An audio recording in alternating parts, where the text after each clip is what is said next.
Greetings, Mavericks and new viewers.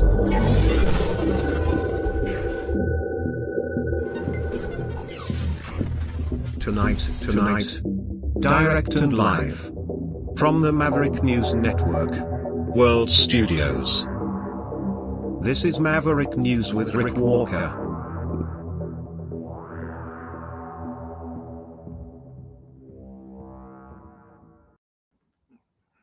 Welcome back, everyone, to the Maverick News Channel. Howdy, Mavericks. Hello, people from all over the world. Oh, they're in Cyberland. I don't know what's real. I don't know what's fake. I'm trying to figure it out. I mean, I shouldn't say that. I think I know. But when I look at the headlines every day, I shake my head. And we're going to talk about this tonight. When I've been going down the list of all the broadcasts we've done, and I look at all the thumbnails, I'm like, no wonder people think I'm crazy. I'll show you tonight. And I'm not. I think I'm not, therefore I am not crazy. But the news is, because the world has gone crazy. The world has become very, very, very, very angry. And that's because people in positions of authority, people in positions of trust, and people who are supposed to be our leaders, one in particular, has given people permission to be angry and then act out. And I'll show you what I mean by that tonight. I'm not going to do it alone because we have Angie Clowry back tonight to bring us a little more information. And I hate to even talk about it, but it's still out there. Another development on that Ostrich Farm story, which is going to link into a broader discussion about media, which is what I've just been talking about, because all this stuff links together. That connects to what's going on geopolitically, what's going on in Venezuela, where the oil is now being sold by the United States, what's going on in Ukraine, what's going on in Cuba, what's going on in Greenland, and what's going on in Canada. What, maybe to soon become the 51st state? Oh, we're told. I came across a clip today. Someone of consequence and influence within the separatist movement saying they're not asking. I guess rules don't apply to them. I'll show you. There's a lot to talk about. So hang in there. We'll come back on the other side. Angie Clowry will join us, and we'll start to try to make sense of all the things that just don't make sense.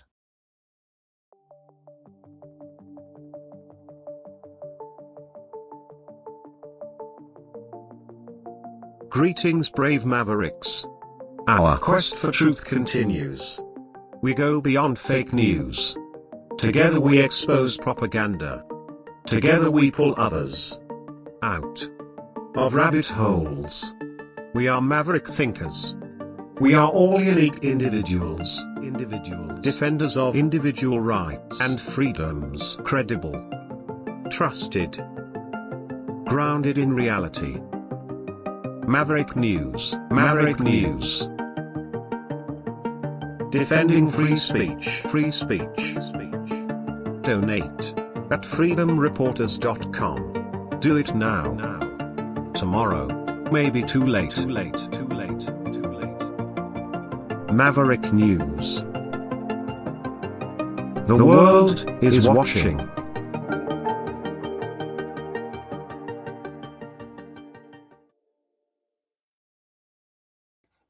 Okay, let's bring her in once again, back by popular demand from Western Canada, BC's favorite, Angie Clowry. Welcome. How's it going? Great. Well, I'm glad you're here tonight. Thank you. Yeah, we had like a larger program sort of planned for this evening, but it's not really going to come together because there's some other people that were supposed to join, and it just wasn't really coming together. Some people had some more important things to do than come on here and talk about crazy stuff. They have real lives, so we're going to hopefully do this thing tomorrow night. And I mentioned a special guest who was going to join us, and it wasn't Angie. She's very special, though. She's special too. But the other person will be back here tomorrow night, and I'm going to leave that a mystery as well. And then there's another guy who will remain a mystery, and there's a third dude who's mystery dude number 3. So many mysteries. It is, isn't it? This is all very shadowy. I'm not telling anybody who these people are because, and that's all I'm going to say about it. But you need to be here tomorrow because it's very, very, very, very important. Really important. Trust me. Very few do, but do it anyway. And speaking of trust, Angie, we were talking about that. We've mentioned it many times. I can't, you don't know who to trust anymore, right? Nobody knows who to trust. And that's the case right here, right now. So many people messaging me saying, don't talk to that Angie. She can't be trusted. She's not who she says she is. And the truth is, it makes me wonder. Because I don't freaking know. You could be, I don't know, CIA, FSB, Mossad. I have no flipping idea. I look online. It could all be fabricated. People are saying, don't talk to you. Bridget Belton. Who exactly are those people, and do they want to have I would tell you, but then I'd have to kill you. See, and let's invite them up and have a conversation. Look, I'm a 50-year-old single woman, never married, no kids, originally from Lumbee. Majority of the people know that I exist around Lumbee. I am well known to my family. It's all right. Come on, you admit it. You have people over there saying, what are you doing on that idiot show? He's a scumbag, can't be trusted. Don't go anywhere near him. People don't like him. You admit it. It's happening. It's true. I can see it in your eyes. They've been saying the same thing to you. I've had 3 people who are on the left who are not your biggest fans, who are first critics. And to be transparent, they're watching right now. Yeah. So if they don't, here's the thing. If I don't like something or someone, I cut it off, I release and let it go and move along. So what do you want to know? Ask away. I don't really want to know anything. I think I'm happier being ignorant. There's bliss in that, but I'm just bringing it up because it just ties into everything, right? Like that's where we're at. Who is the CIA guy? And I don't think he actually said this, but there's a quote out there. Was it William Casey, former CIA director? That's off the top of my head. I might be getting the name wrong. And he said, once when people can no longer tell what's real or something like that, then we will have done our job. I'll look it up. Oh, that's horrendous. Are you familiar with the quote? No. Oh yeah. I think it's fairly famous. Like I didn't make it up or discover it. I'm not that important. Who said from the CIA? Once people can no longer, I know I'm not getting it right, but what's real, we will have done our job. And answer is, survey says, Family Feud. Yeah, William J. Casey, director of the CIA, 81 to 87. He says, we'll know our disinformation program is complete when everything the American public believes is false. That's concerning. And so you have to Shit. remember at that time, sorry, what year was that? You said 80s? 81 to 87, he was CIA director. Like, obviously I was young in that time, but I remember that we would sit, have dinner together, and then watch the news. So the news was like a very big staple, I think, in our lives up until, I want to say, 15 years ago. It was important to sit, and obviously the demographics have completely changed now. But it was a real family time. We all sat around and watched the news, especially if something local was on, or something that, for example, if it was involved in the forest industry and we knew it was coming on, that forestry fed our family, still does.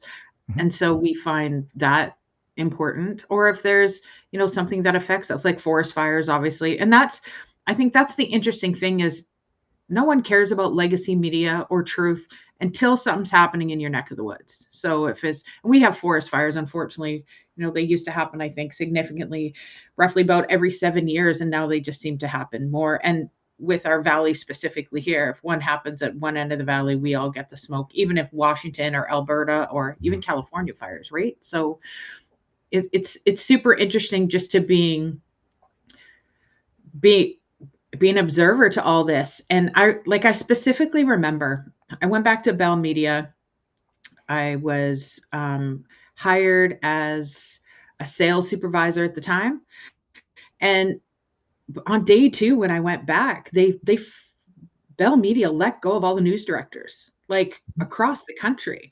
And I remember thinking our news director had small kids and stuff. And I was super nervous about that, because I was like, he should have the job. I don't need this job. Like, he needs it more than me, type thing, right? And I remember ever since then, the tweets and the press releases, that became the news, because there's no one else to go back and ask both sides of that, right? And I keep telling people that. I know people were frustrated with me when I was having my interviews, because I'm interviewing both sides of it, not equally, I admit to that, but I'm trying to get both sides to see if there's any commonality, and also, to educate people on what I think I know to be true. So yeah, it's really changed. And then unfortunately, if you go back to, and the CIA is a part of it, like, what have they done? What have they covered up? Like, then you're going to the conspiracies of, JFK and, Martin Luther King Jr. and Malcolm X and Tupac, who knows? You know what I mean? Epstein. So I think that's the concern. And you're right. Don't know who to trust. See, and that's what, it isn't just CIA, it's other foreign governments, and it's even opposing political parties and political activists who, you see it. It's so bad. Anytime you have any major news event, like the killing of Charlie Kirk or just anything, you instantly get 15 different versions of what is supposed to have happened. All kinds of conspiracies, certainly a lot of theories. And I think it is designed, maybe not by a single source, but the result is you end up never knowing what the truth is. Even when investigators, police conduct a thorough investigation and it goes through the court system and you think you're going to have justice, in the court of public opinion, it's chaos. And that's one of the biggest vulnerabilities facing the United States and Canada today, but especially the United States. It is not by accident. It is designed to just destabilize the country and erode trust in institutions to the point where you can maybe get some guy elected who becomes president and feels that it's his privilege or maybe his right to flip people off with the bird whenever he wants to do it, and take over entire countries. And people think that's normal. Because he says, well, we got to do it. It's in our own best interests. Since we're number one, we get to do whatever we want. President Bush did the same thing, didn't he? Yeah, in many ways he did. Yep. It seems to be a trend, a recurring theme that maybe, just maybe, I just wasn't awake to it. In fact, I'm certain that I wasn't. and not just the United States, but the other big countries as well. Because we watched the 6 o'clock news, got the stories that we were given, fed, believed all of that, had a perspective repeated from, 3 or 4 television networks and a handful of dominant newspapers. We only had 3 news channels or 3 channels growing up. So impressed that you had more than us. Well, we did because we had Canadian news and American news. So I don't know what you had where you were, but I'll tell you, I'm so freaking old.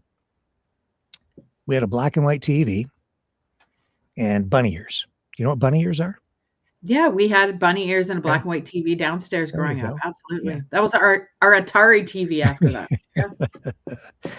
Yeah. So black and white TV. And so here in London, and we were able to pick up Channel 7 WXYZ TV Detroit and some Canadian channels as well. And Channel 2 WJBK out of Detroit.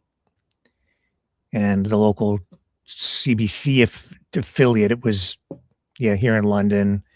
And so, we had, I think maybe 5 channels, maybe 6 eventually. Yeah. So anyway, bottom line is you had ABC, CBS, and then you got cable, right? So you had more channels. So you had basically 13 channels.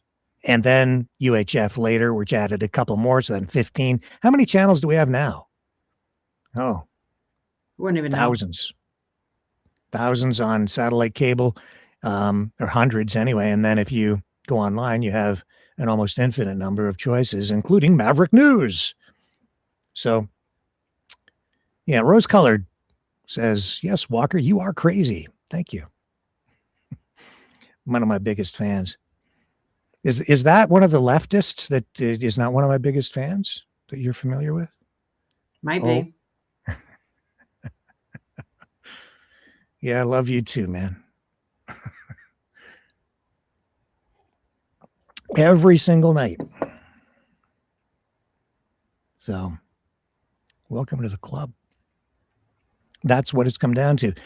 People in the chat causing trouble, flipping the bird, telling me to F off. Where does that come from?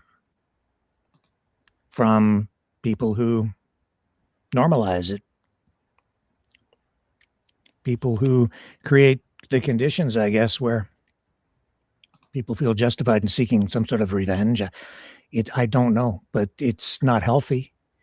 And it's out of control on the streets of these protests.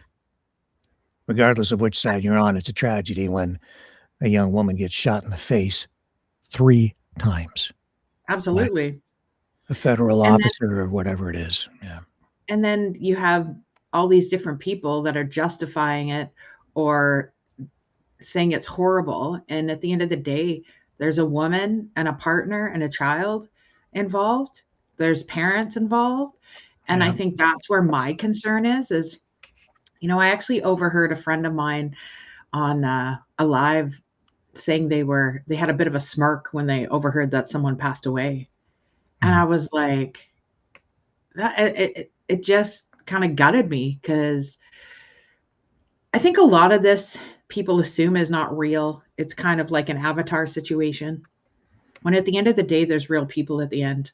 And if you get excited because someone is doing their job, or you think they're correct and they have taken the life of someone, or you are outraged by it,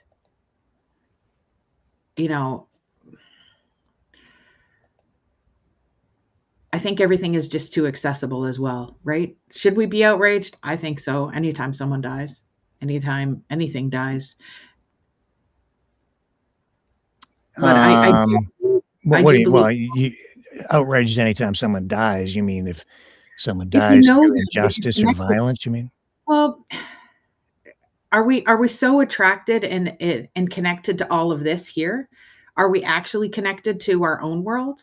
Are we actually checking in? Are we walking our dogs, checking in on our cats? Are we checking in on the neighbors? Or are we just so mesmerized by all of this? I think, a lot of things can be true at the same time. And the injustices, are we as outraged at the injustices that happen in Canada that we are in the United States? Or if you hate Trump, you hate Trump, the giver. I always tell everyone I try not to hate anyone, but I can tell you this, my dad and I had a battle, I think in 2016 over Trump. My dad is a conservative, and at that time I was not. I was disgusted with anything to do with the conservatives in Canada and the US. And, I think these discussions need to happen because I think we learn more and we're more connected, when we have these conversations and talk things out and realize we do have commonalities. And, at the end of the day, this kind of stuff, all of this online, the negative chats that are saying, here's the funny thing about the negative chats. They're here every day. So if they don't like you, Rick, the same people are on this chat saying they don't like you. Yeah, I know. Every day. Because they secretly love me. Change the channel. Yeah, it doesn't bother me. They can be in there and say whatever they want. That's their channel. And I had to sort of split those folks off because it's like tropical fish. Have you ever had tropical fish? No, I don't. No, I haven't. No? Okay. So I was a really cruel bastard, and I had tropical fish and goldfish too.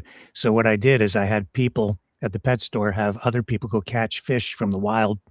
And then I held them prisoner in an aquarium where they were continuously tortured, and fed fish flakes, a steady diet of that, and only one kind. So they never had any variation in their life. And it was, they were going insane in the tank.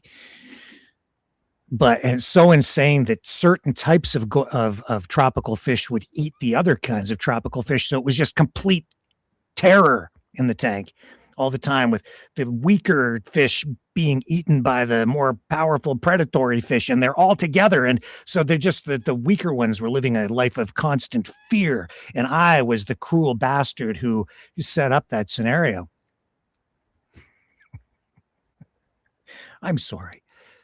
Actually, it's not, it's true. If you have to know what you're doing if you have tropical fish, because not all fish can live together, because certain types of fish will eat the other fish or attack them and kill them. Mm-hmm. Same thing here. You can't leave these guys on the haters channel over with the other people, because they're just disruptive and they cause problems and they break things all night. And then nobody wants to hang out there because they keep setting the place on fire. But if you do anything, here's my solution. They keep saying, if you give them a timeout or you ban them, you don't believe in free speech, because they're really not there to engage in free speech. They were just there to try and shut the channel down. That's what these people are all about. They're just destructive and disruptive. So, but I do believe in free speech. So I've given them their own channel, and they can say whatever they want in there. And that channel's actually growing. And so go ahead, man, do whatever you want. I'm all for freedom. But sometimes you have to split up the tropical fish. When we had this channel, this whole channel has been an experiment. I didn't set this up to get clicks, make $1 million, make it the biggest YouTube channel anywhere. As a journalist, I thought this is going to be very interesting, because there's such a divide politically that I'm going to make this a free speech experiment. And an experiment in journalism, new form journalism. And so when we started out, it was like a free-for-all. And for a while, it was sort of working. It was like, never ban anybody, just let people say whatever they want in the chat, just let it go. And I was attracting, I think, people who were pretty much in alignment with what I was saying at the time, and each other.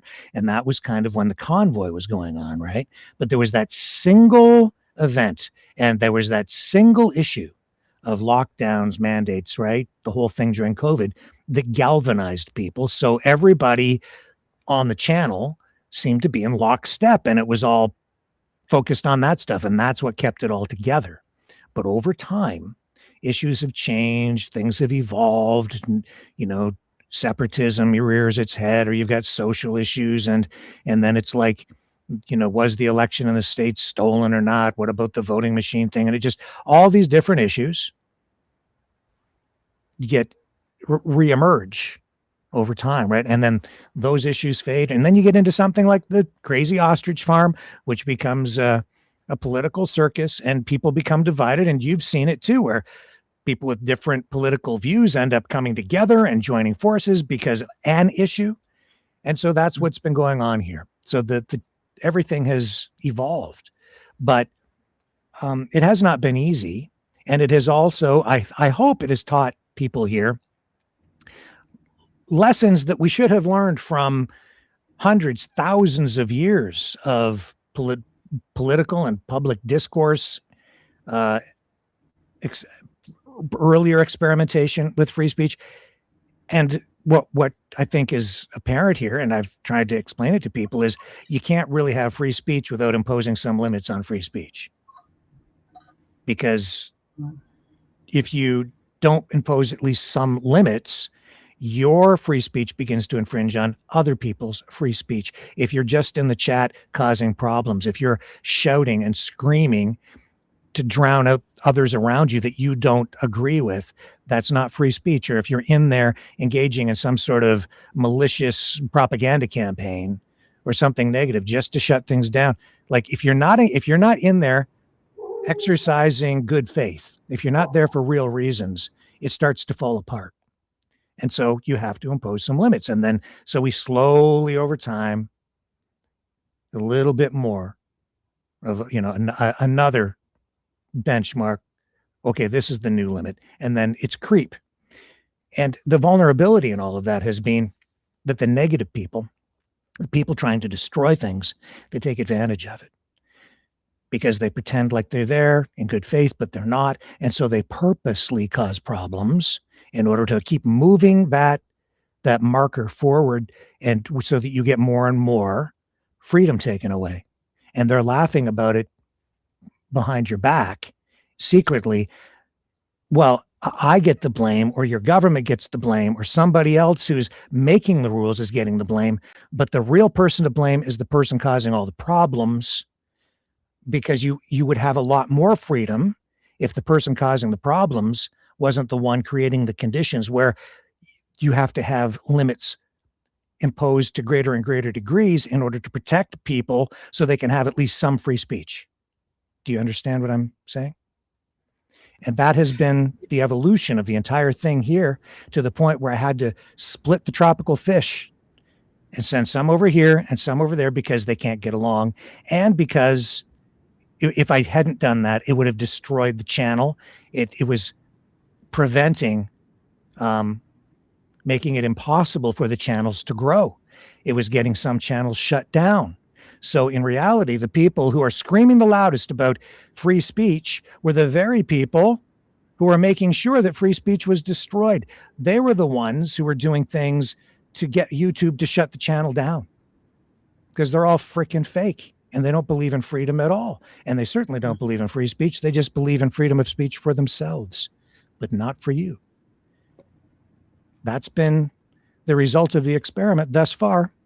And so I'm still desperately clinging to my ideals about free speech, trying to give even people who hate my guts, which is fine, and don't agree with me, who show up every single day, because they have a place here too, but they have to be over there. But I didn't ban them. I just gave them their own place. So where is over there? Where can the haters go? If you hate my guts, and you like, if the name Rick Walker triggers you, makes you red in the face, your blood pressure rises so that your eyeballs pop out of your skull, you want to be over in the Twitch channel with all the others who just spit nails all night long in the chat. So if it's okay with you, we should welcome anyone who doesn't like me over to that channel as well. Sure. I'll say all haters of Angie Clowry to the Twitch channel, please. All haters of Angie Clowry to the Twitch channel, please. There you go. Take yourselves out, kids. Yeah. But I didn't ban anybody.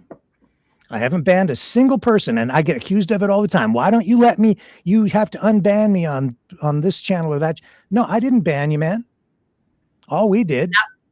That's the reason why you shut down the comments on YouTube, correct? I had to, because they were so bad, intentionally bad, that they were going to have the YouTube channel taken down by YouTube, because they were saying things in there that were illegal and so hateful, so grossly toxic, that for sure the channel would get shut down.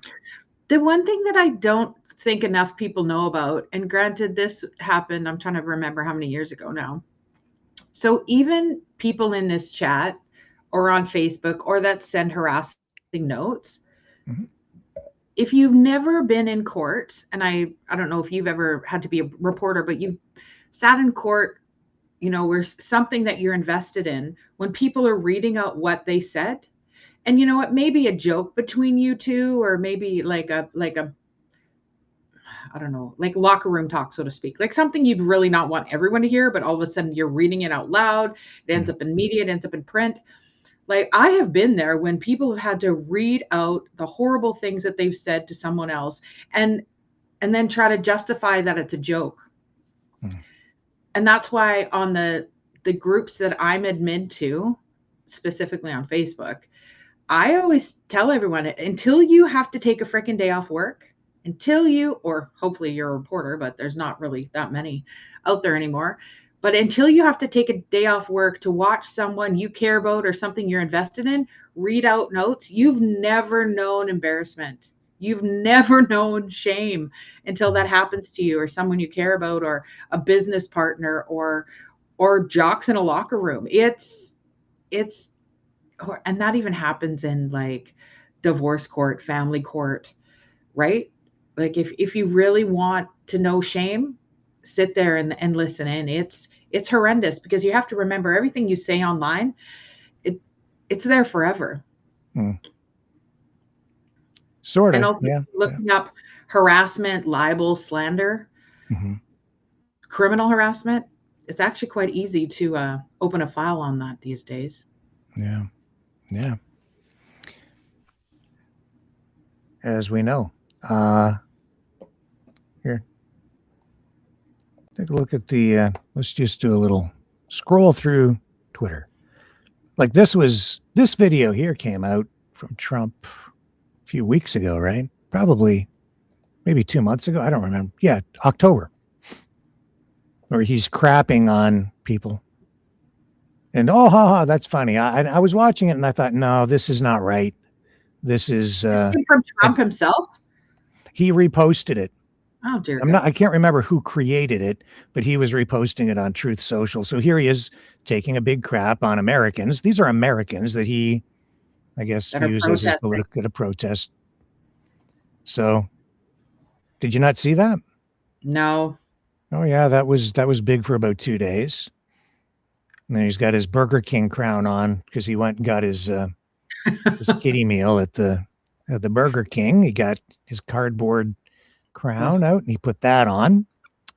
So you go take a big dump on America.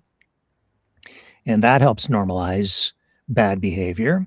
And here he was yesterday in Detroit at the Ford plant, and he's flipping off an auto worker. Yeah, F you, right? Because auto worker said something like that as well, right? Yeah, said, right. Did he say you're not my president or something? I can't remember. Yeah, I don't know exactly. I think he was like, you're protecting pedophiles or something. That's right. To that effect. That's right. But, you know, what's that tell us? It tells us that everything's breaking down. And when the president of the United States is out there flipping the bird at people, it tells you like we're close to the edge, right? This is the leader of the free world. And that's how he's responding to somebody who heckles him, when in reality, Trump has all the power. The worker on the shop floor, who's he? He's just a little guy. But Trump feels compelled to flip the bird because, you know why? He's not that powerful after all. He's threatened by the guy. He doesn't like it. But it just shows that public discourse is broken down and people can't talk to each other anymore. So rather than try to engage in any kind of civil conversation, it's just F you. And he's making it okay. And then as you scroll down, you know, it's like everywhere. And then people post stuff like this that they make, where it's like, yeah, right on, President Trump, you're my man. You're the man. You tell him, give him the finger. And when I think back to the earliest days of Trump and him coming down the escalator, and then, you know, he would push back on journalists who would ask hard questions, and he'd say, well, you're fake news, and people laughed and they applauded that. And I didn't really applaud it so much, but I did chuckle at times because it was like, yeah, because the other side kind of had been going way too far too. And then he was calling it. Yeah, that's right. I think we were going to talk about ethics, right? Yep. And journalism and broadcasting and, you know, print and other organizations, unlike this, have rules and responsibilities. So, for example, there's the CRTC, which has changed the name now, but Canadian Radio, Television, Telecommunications Commission. Yeah. So, for example, we could never say fresh on a commercial. They haven't changed their name. CRTC. Oh, I thought they added another letter in there. I think you're thinking of a conversation the other night, the RTDNA, Radio Television Digital News Directors Association. Yeah. Pardon me. So we couldn't say fresh. We couldn't say brand new. We couldn't, you know what I mean? There's a lot of things that you just can't prove. Yeah, and that's not actually CRTC. And you know who it is? It's the Television Bureau of Canada. And because I'd still do some commercial production to actually pay the bills. And so every television commercial that I produce, I have to get that. It has to go through regulatory approval. I have to submit it. It's reviewed for the client. And it goes through a firm called Think TV and the TVB, and then they come back with an approval or not. And yeah, you're right. You can't say things like fresh. Depends on how you use it. And also, I recall one time there was a live interview going on a talk show that I was involved with, and a guy absolutely, I think they may have said, like, if you eat these granola bars or whatever they were, you'll get cancer. And as soon as they said it, you could just hear the building run because everyone's like, oh my gosh, right? And it was I worked in a radio station with multiple stations in it, a broadcast company with multiple stations in it. And so you could just hear, and then people just started coming in going, oh my gosh, like, get the lawyers on the phone. But what I did one time, the only time there's twice I've had the CRTC involved. Once, do you remember that song, Pave Paradise, Put Up a Parking Lot? And I can't remember who sang it, the Canadian version, and it came out, I don't know, late 20 years ago. Late 60s, early 70s. It got revamped 20 years ago. And so right.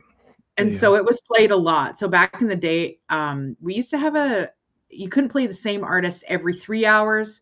And then it went to like 90 minutes, and then it's the same song 90 minutes because everyone listens to radio differently now. They listen less time, so they play more of the top songs. So anyways, this is 20 years ago, and this individual called me and said, why the hell are you playing this song all the time? I said, and I explained to him, I'm like, went into great detail. I'm like, look, we have to play 35% Canadian music. I gave him such a great explanation. Not only did they lodge a complaint with the CRTC, but they wrote a huge article in the paper. I believe it was in Revelstoke, because where we syndicated was in Revelstoke. And I was like, oh my gosh. But they lodged a complaint that we were playing the song too much. And then another time I did this commercial for, funny enough, a sex shop up in the BC's north. And we blanked out a whole bunch of words in this commercial, so you couldn't actually hear what it was about. And so what happened is we had, I think, like a 6-week program, but it's one of those things where they're building a building, they're setting it up, and now we're going into like the 12th week and it's still blurping everything out, and people were complaining left, right, and center. And I got complaints to that too, and I was a sales rep on that account. And the funny thing is we kind of got reprimanded, and because the bleeps it sounded like swear words. I did it on purpose. It was, to create an action.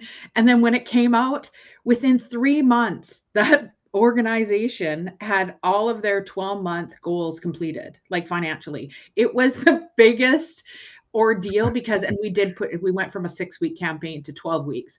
And it was insane what happened.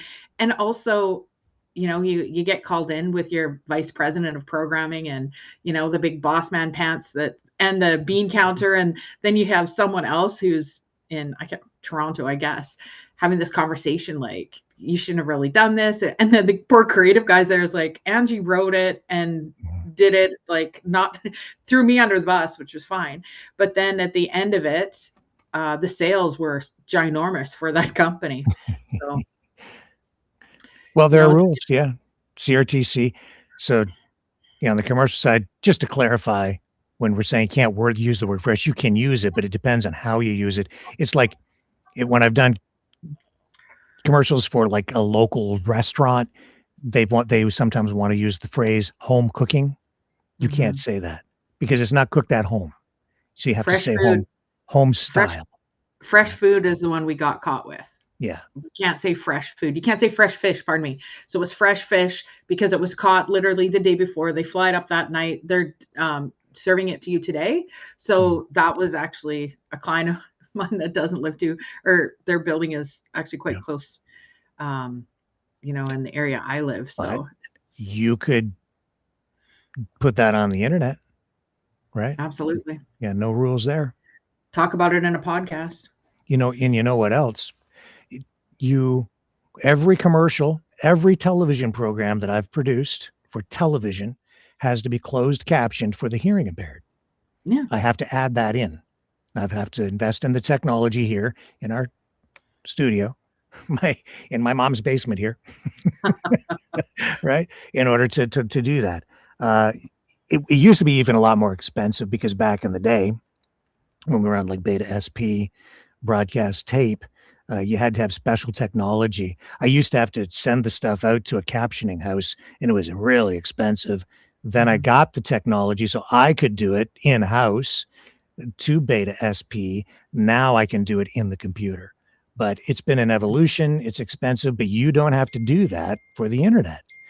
Now they have technology, though, that automatically captions on YouTube and some other platforms, not all, but some other platforms. So it'll put the text up for you in real time, but it didn't used to be there. But there's this uneven playing field, which is also what has put broadcast television at a disadvantage. They are still facing all these regulations, all these rules to keep them honest. Not that they always are, but to try to keep them honest. And between the guardrails, while over on the internet, it's still very much kind of like the Wild West while people are screaming and hollering about censorship.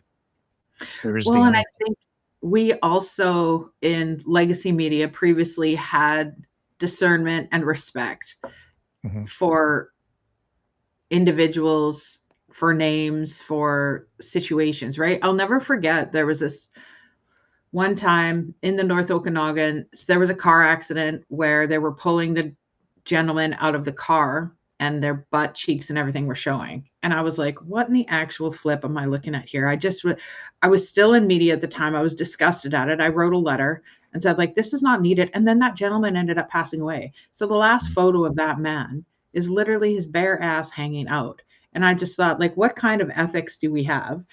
And that's a long time ago now. But I guess the point being is that previously, if we made an error in journalism, we had to apologize for it. We had to speak out. We had to say it in the next newscast.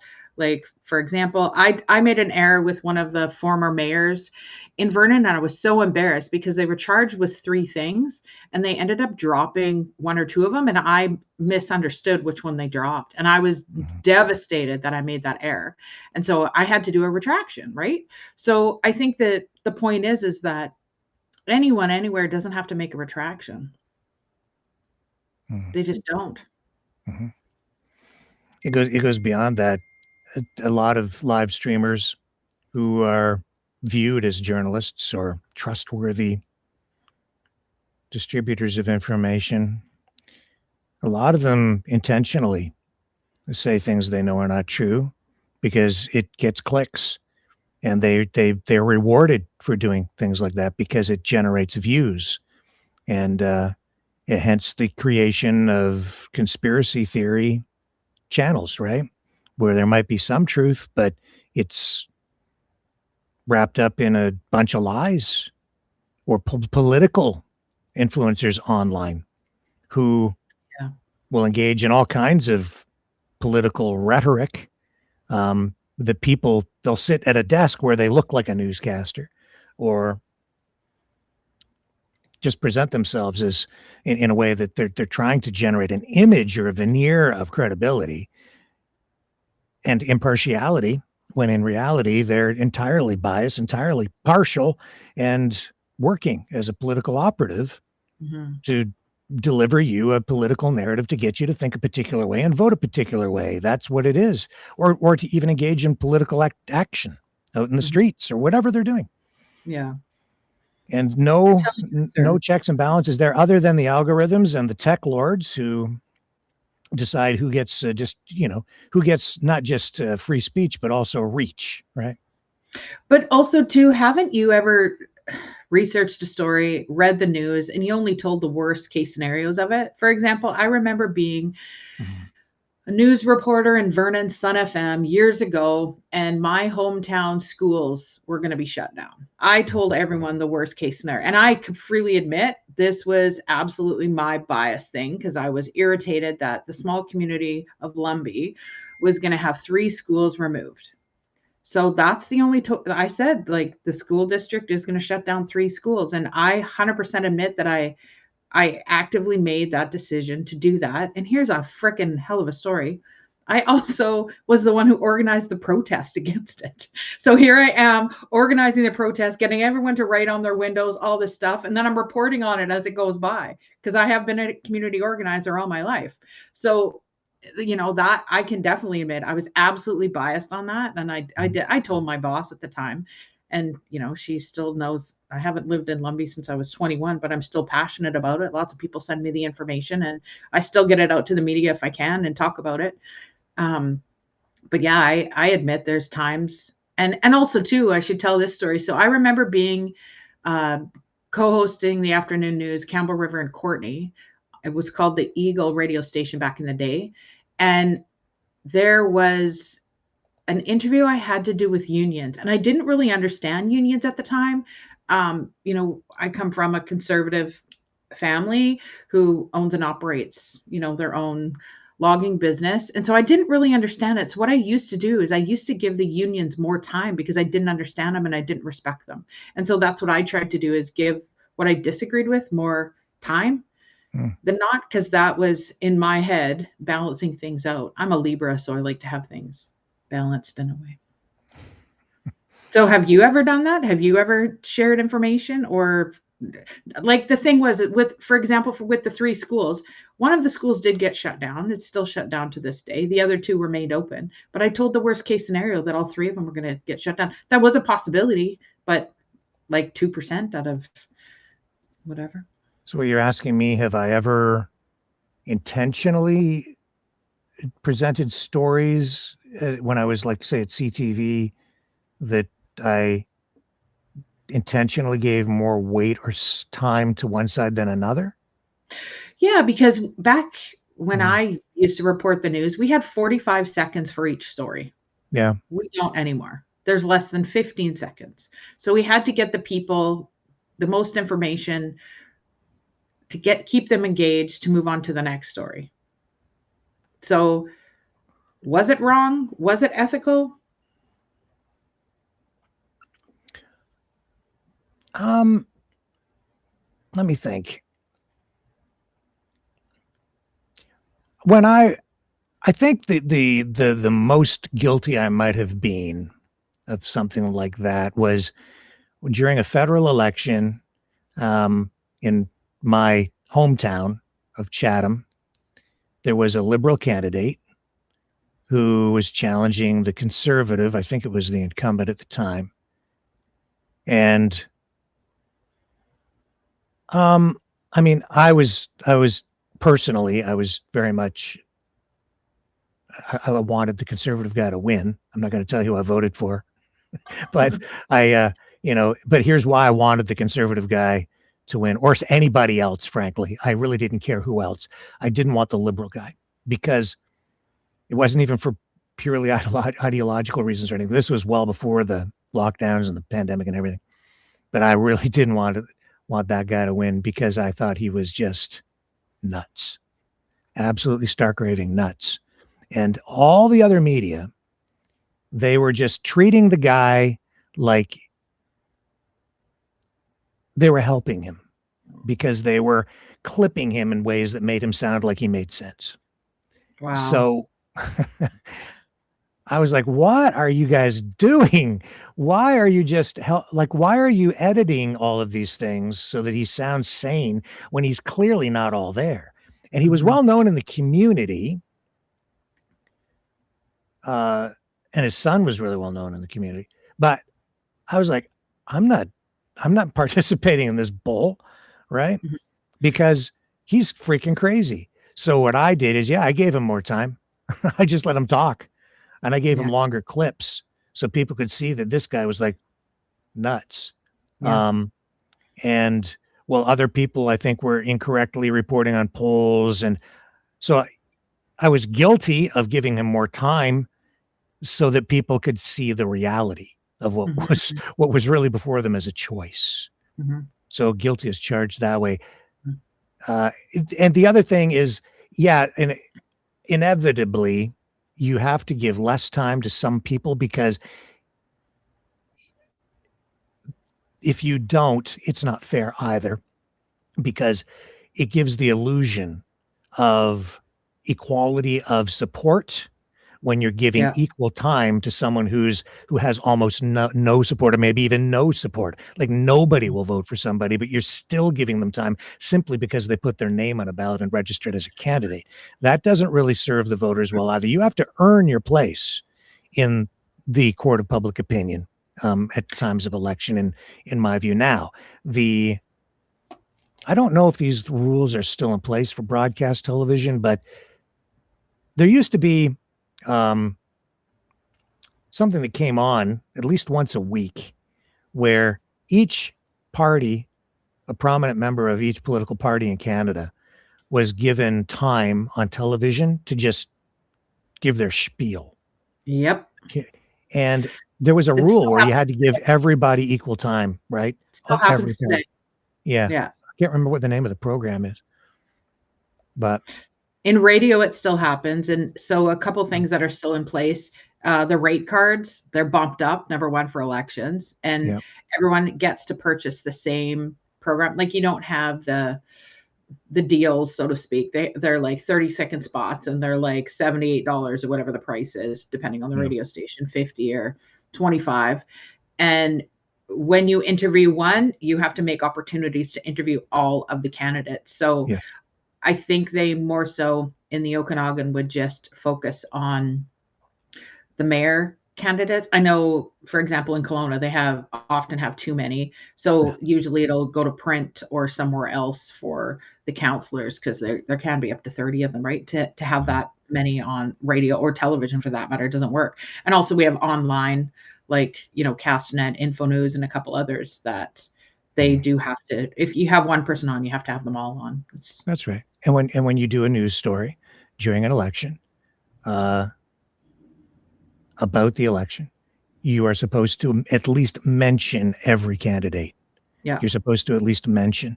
I don't know how you enforce that, though, when a political game is played and you put, I don't remember how many people did they have on the ballot in the riding where Poilievre was running? Oh, it's like 90s or something, wasn't it? It was wild. Oh, it was like insane, right?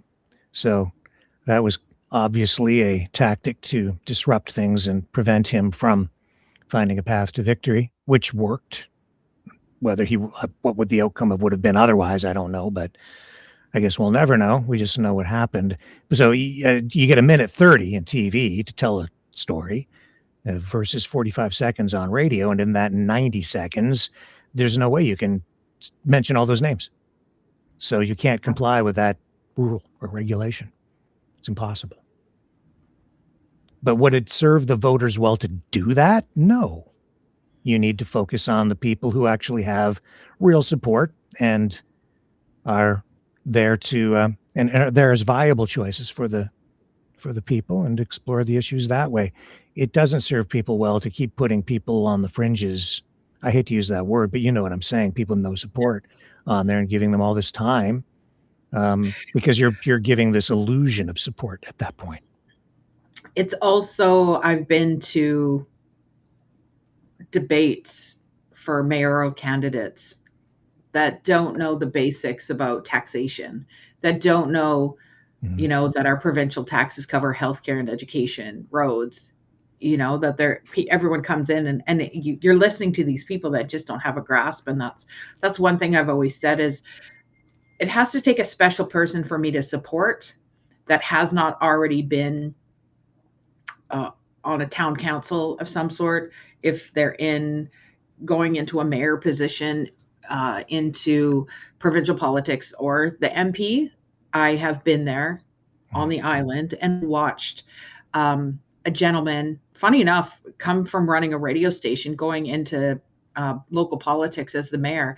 And it took them 6 weeks to get them all up to snuff to know what he was doing, because he'd never been in a meeting before. You know, they managed their own family business and they got to make all the decisions. So all of a sudden you have essentially a board, you have to get everyone in agreement. And that, you know, just in regards to politics too, I think you have these people that just don't know the basics of how to run a municipality that are out there with these big pipe dreams. You know, you kind of wonder, and not to denounce them for not knowing, but it's not a good investment of time. It's important to have their voice, but it can be embarrassing. But it does. I guess that's the reason why we have these, is so that everyone has their say, right? I'm just in the chat, and Stoic Teacher, I think I probably, when I said make the reference to being in my mom's basement, and Stoic Teacher says the Bat Cave, RW. That's right. We're in the Bat Cave. In the Bat Cave. I like that. Atomic. What is that? Atomic batteries to power, turbines to speed. It's a very dynamic broadcast. What else do we have going on over here? Oh my.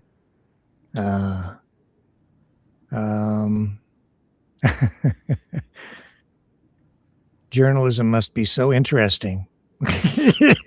Yeah, it is, because it's also an experiment in starvation. Oh my. So it is. I think that's something I think we touched on a bit yesterday. So yeah. You came on to a live that we were having on TikTok and we just talked about that. The bottom of the barrel financially, unfortunately, is news reporting. Oh shit. When I went from, I'm trying to think, I went from news to assistant program director.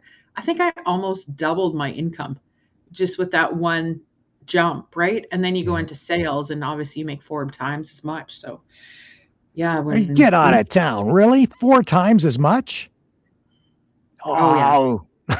within 6 months, 13 weeks, as a matter of fact, is I blew the doors off of anything I'd ever made. And I used to work sometimes 2 and 3 jobs, just because I enjoyed them. I was super outgoing, had lots of energy, full of whatever and vinegar back in the day. Yeah, it's unfortunate that the news media reporters, journalists, as hard as they work, have always been the worst paid in media. Yeah. So and you're finding that right now? Yeah, no kidding. Yeah, see, I always worked in news. I was very fortunate because I ended up over in television, which we talked about on your live thing last night. And it pays better than radio. I didn't get rich, but you know, and I was in a good place. I was really, really lucky, and a lot of good people over there, even though they take it on the chin every day for being part of the mainstream media. Still a lot of good folks over there. Yeah. Somebody's asking about Bridget. Did I talk about Bridget? Yeah. Okay. I'm going to let the cat out of the bag. Bridget was supposed to be on tonight too. And hopefully she'll be here tomorrow. because I have things that we need to discuss with her, because her perspective is I think important to a portion of this discussion that we're having about media tonight. So we'll get her on. And do you want to talk a bit about her? Not everyone knows. You mean behind her back? Well, no, she's not listening. Talking about Bridget. Who is Bridget to you? Who is Bridget to me? Unless Bridget Belton? Leave it as a teaser. Not everyone knows. Okay, well, since she's not here, we can say whatever we want.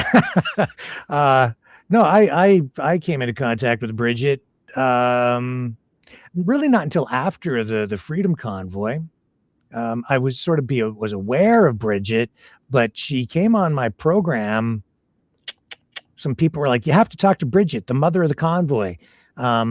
And that was, oh man, I don't remember the date, but it was just shortly after the convoy was disbanded, if I remember right.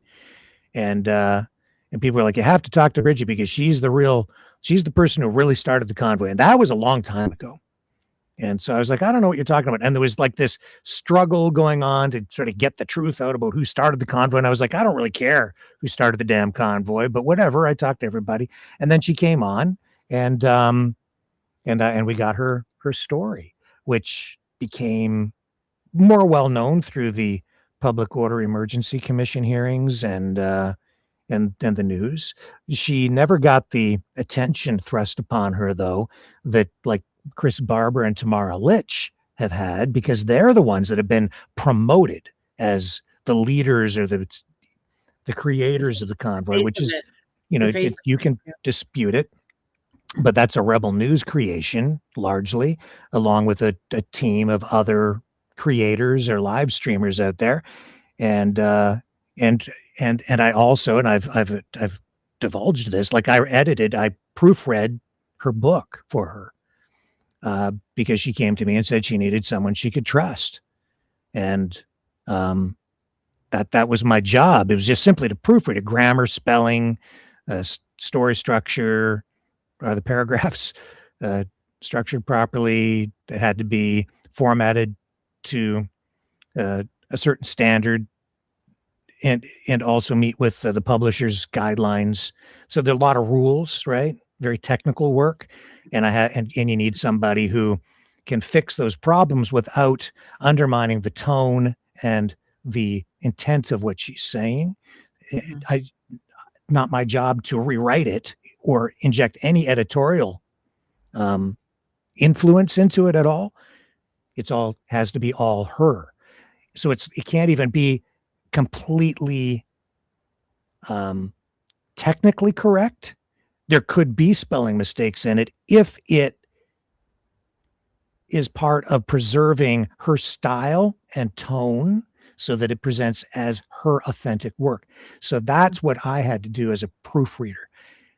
And I struggled with that. And this is okay. So now it's coming out. This is why I wanted Bridget on the program, because we're talking about ethics. We're talking about how far do you go? What should you be involved with? What what if you're a journalist and you're trying to, and you're presenting yourself to the public as someone who can be trusted, how trustworthy can you be if you are taking a hard side with one side or the other for political reasons, or getting involved with them, or even taking money from them? And so I struggled with whether I should even do the work for her, because there's the political element of her book. It's not just not just a personal story. It's a highly charged political event and an account of that. And then above and beyond that, should I even take any money for doing the work? But I've always taken the ethics thing to an extreme with my journalism, to the point where even as a cub reporter, I would show up at news events. I wouldn't eat a donut if they had donuts and coffee out at a news conference, because I didn't want to compromise myself. And I'll tell you, like, I will do that today, because if you don't, people look at you like you are freaking nuts or like you antisocial, right? But if you take a meal at at a fundraising event and they sit you down at the table and they shove a plate in front of you. Come on in and join us. Sit down, have a meal. Would you like a beer? Like, does that influence you? Or when I was in, when I was, and I stopped doing it just within the past year because of the tariffs and so on. But when I was reviewing automobiles for the car companies, not for the car companies, but for my program, I never, like, they didn't pay me anything, but they provide the vehicles. So how do you, like, are you influenced if they give you a car? Because I could get any car I want at any time. Yeah. I get the cars that I've had, that I've been able to drive. Yeah. Like, it is an incredible privilege and responsibility because you don't want to smash them up or get them scratched, right? But really high-end cars, Jaguars, right? Jaguar F-Type turbocharged, like, oh my God, how lucky am I? Yeah. When the new Camaro came out, I was driving around in one of those things and people were like, their heads were turning because, like, wow, whiplash, just look at the things because they were so beautiful and new. Yeah. And everybody was like, where did you get that? Oh my God. Because I was like one of the first ever to have one driving down the road in my town, and I'm reviewing it, right? But here's the answer. I'm not compromised because I didn't take money from any of the car companies, and they are either donating or not. They're making a vehicle available to me to test drive, or they have the opportunity to provide a vehicle for a test drive and review on the program if they so choose. If they don't want to, that's up to them. But I'll get something else because they're all eager to have their products promoted on any platform where you have an audience. And I was on television, and we by default get an audience there. I could put collar bars up and still have people watching.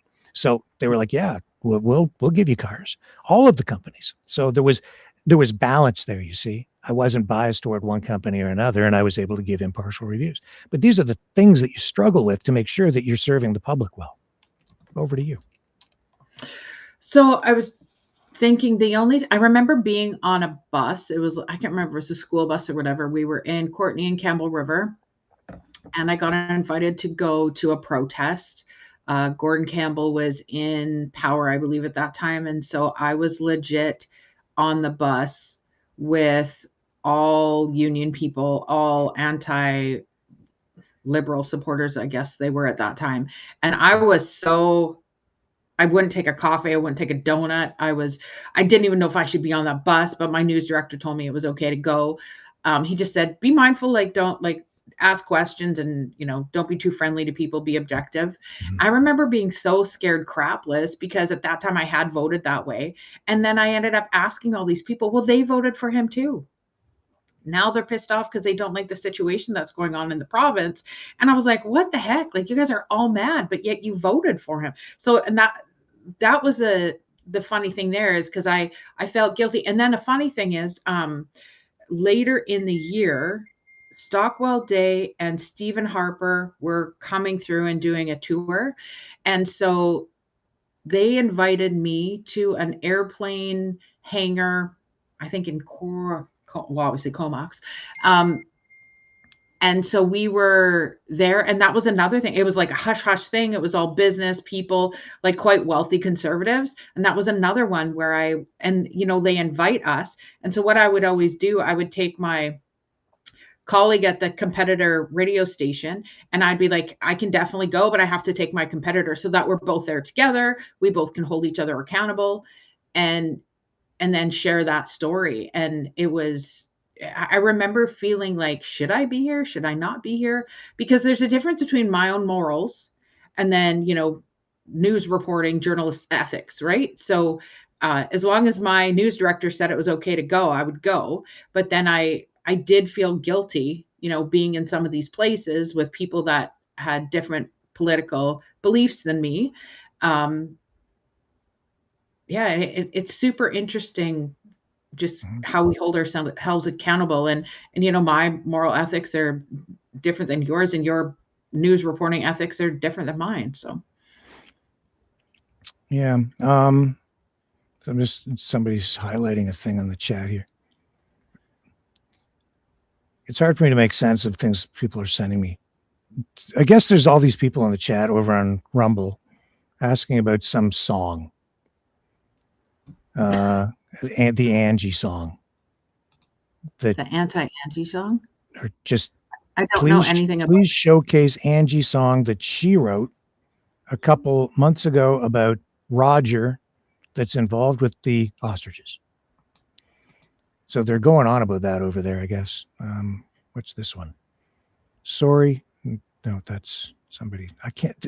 When this stuff is sent to me, I don't know. I can speak to this. I haven't had anything to do with that individual, I think, for about 6 weeks now. Neither has us. Who? This gentleman that you just said. Roger? And so, yeah. Whoever that is. An individual on TikTok. I wish him well, okay. but just leave it at that.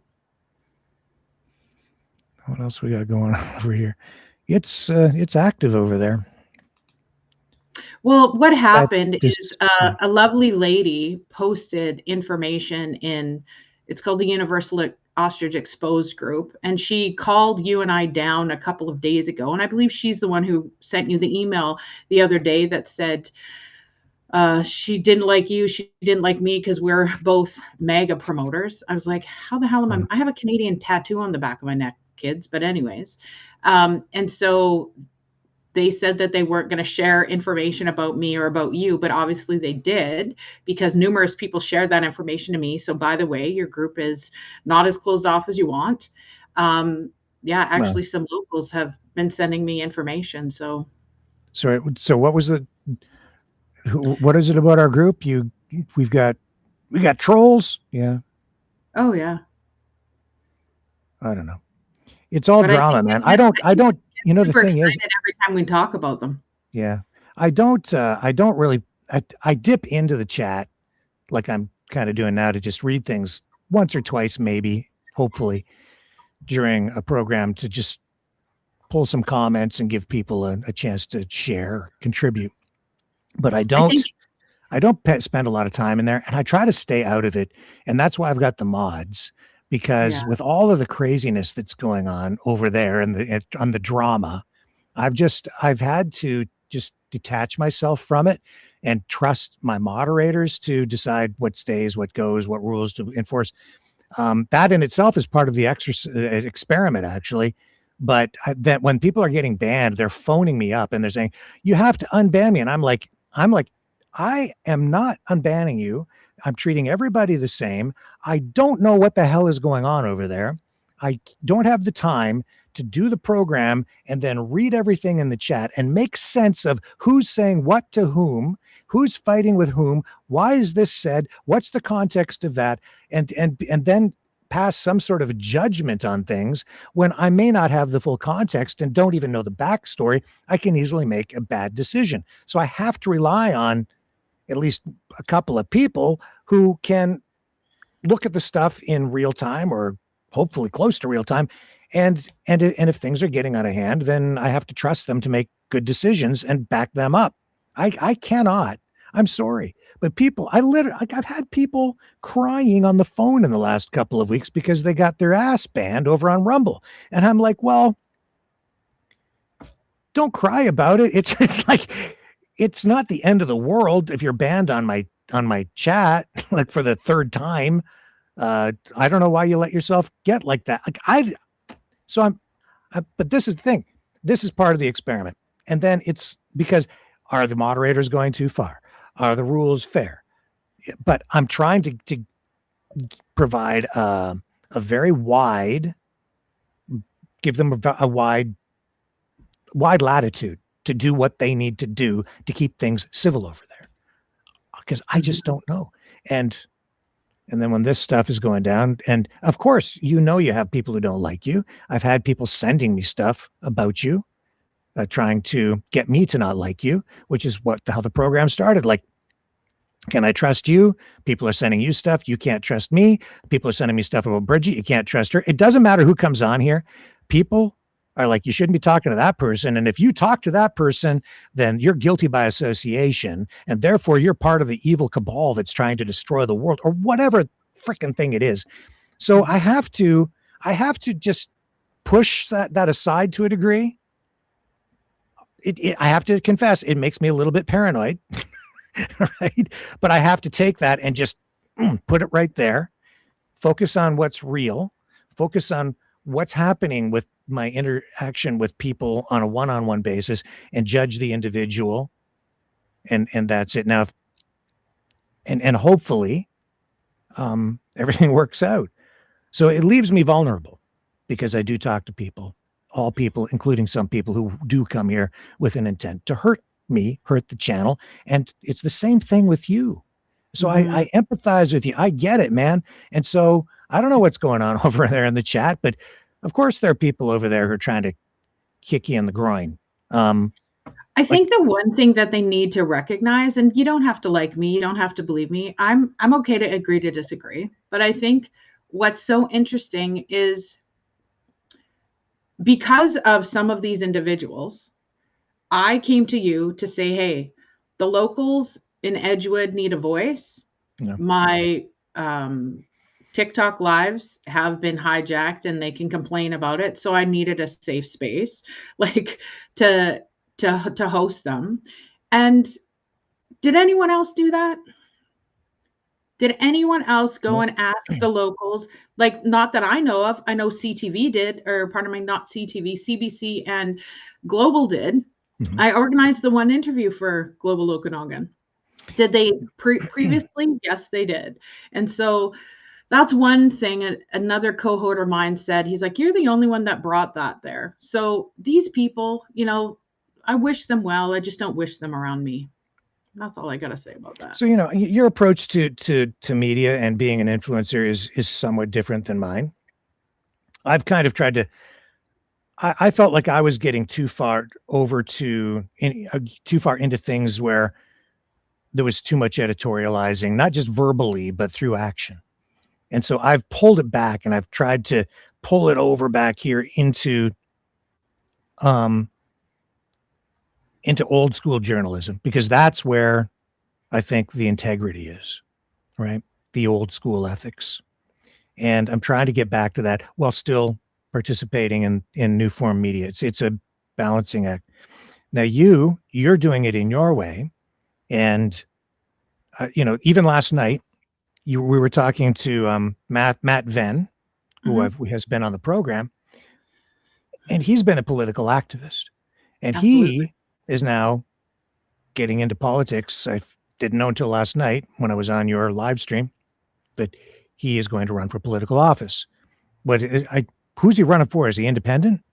He don't know. He hasn't made that decision yet. That was just a conversation. It's just what a couple of us have suggested is that if you're really upset with the government, like, number one, quit calling them down and say we need a revolution. That is BS. You need to get into it. You need to make your voice heard, and you need to create change. And so I honestly just met Matt maybe 2 months ago via TikTok. And so we've been encouraging him. There's another individual, Rob, he's from Alberta, and he's running. He's like, okay, I've had enough. So we've just been encouraging people to create the change. If you don't like what's going on, we're not overthrowing governments. Like, that's BS. Like, it's a fair election. Get behind it. Like, that's, I'm pro-election.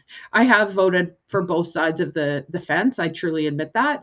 At the same time, like, if you can't beat them, you got to join them. Go in there and find out why it doesn't work. And the kind of the idea behind Matt, Rob, and other independents running is if there's enough independents in there, they actually can hold the power. And like in BC, we've had that. We've had two Green Party that hold the power for our legislature, right? So, and you can see how many times the Quebecois have held the power in, you know, in our federal chambers. So that's kind of where that is. And yeah, Matt just talked about it last night. Did you get the picture? Apparently he went clothing shopping and he wore a suit, and it's kind of a big deal. So I know that Pat King's partner Sophie was encouraging him, and he was in a thrift shop and she was helping him. So yeah, it's kind of interesting. I haven't seen an email come out with his picture.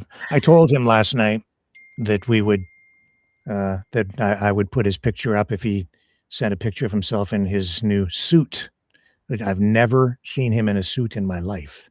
Well, Well, apparently in a few years that his I've been parents aware. haven't either, because they were in tears last night from the sound of it. He was sharing that with us. So, but it's just another person. He was involved in the convoy, and Mhm. my thing is as a former journalist reporter, I was going to mention this too, is when I even was in sales in the media, I would not share who I was voting for or whatever. I remember Mhm. a fella who was in the media as well was running for the mayor's chair, and he asked if I could publicly support him, and I actually said no, because at that time I didn't think it was right. I didn't think it was ethical. I didn't think that a person that had a voice in her hometown or others surrounding areas should speak out and support elections. That's how I used to feel. Now it's way different. I a couple of years ago I actually supported the Green Party, the NDP, sorry, and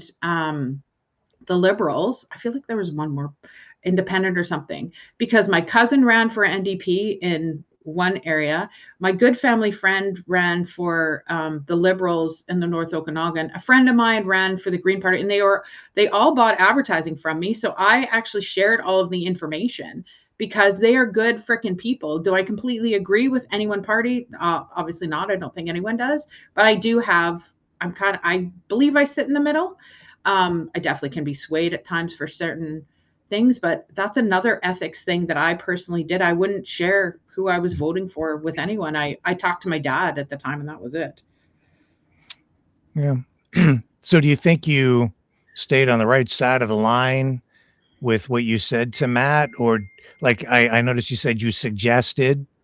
Um, I think last night you even indicated you gave him advice on, his appearance and whether he should shave his beard or put the suit on.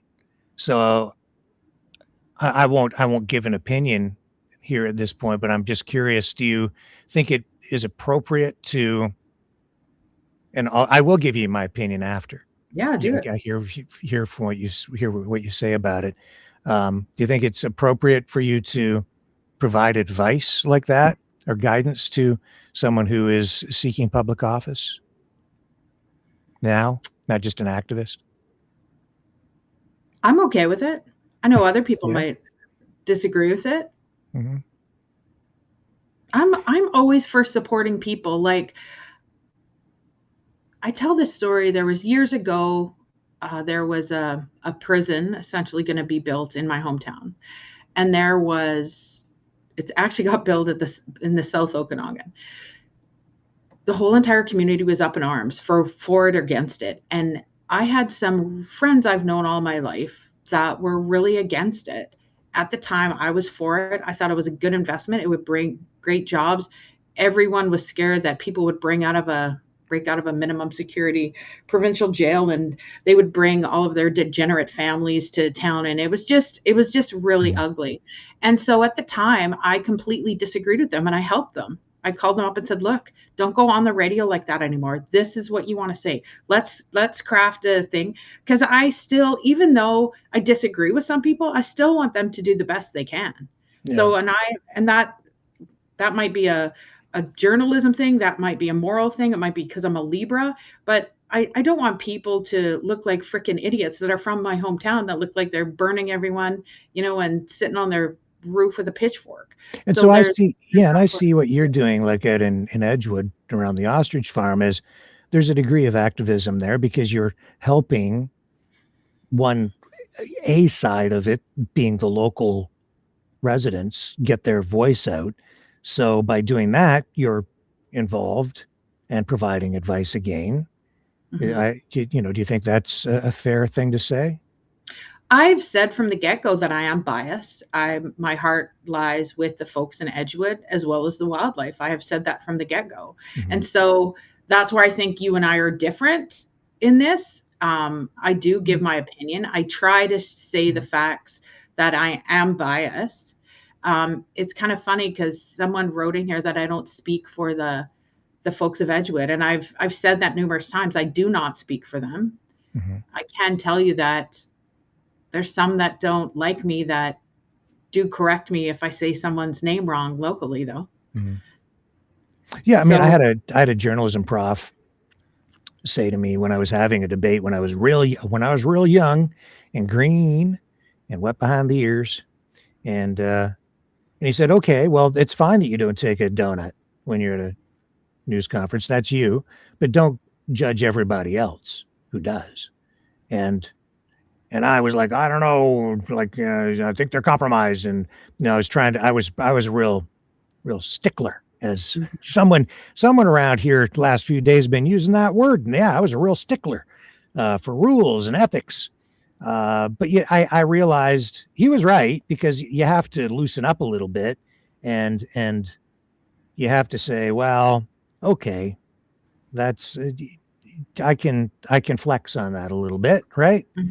They ate a donut. Do you want to condemn them for the rest of their lives? It's like it's a donut.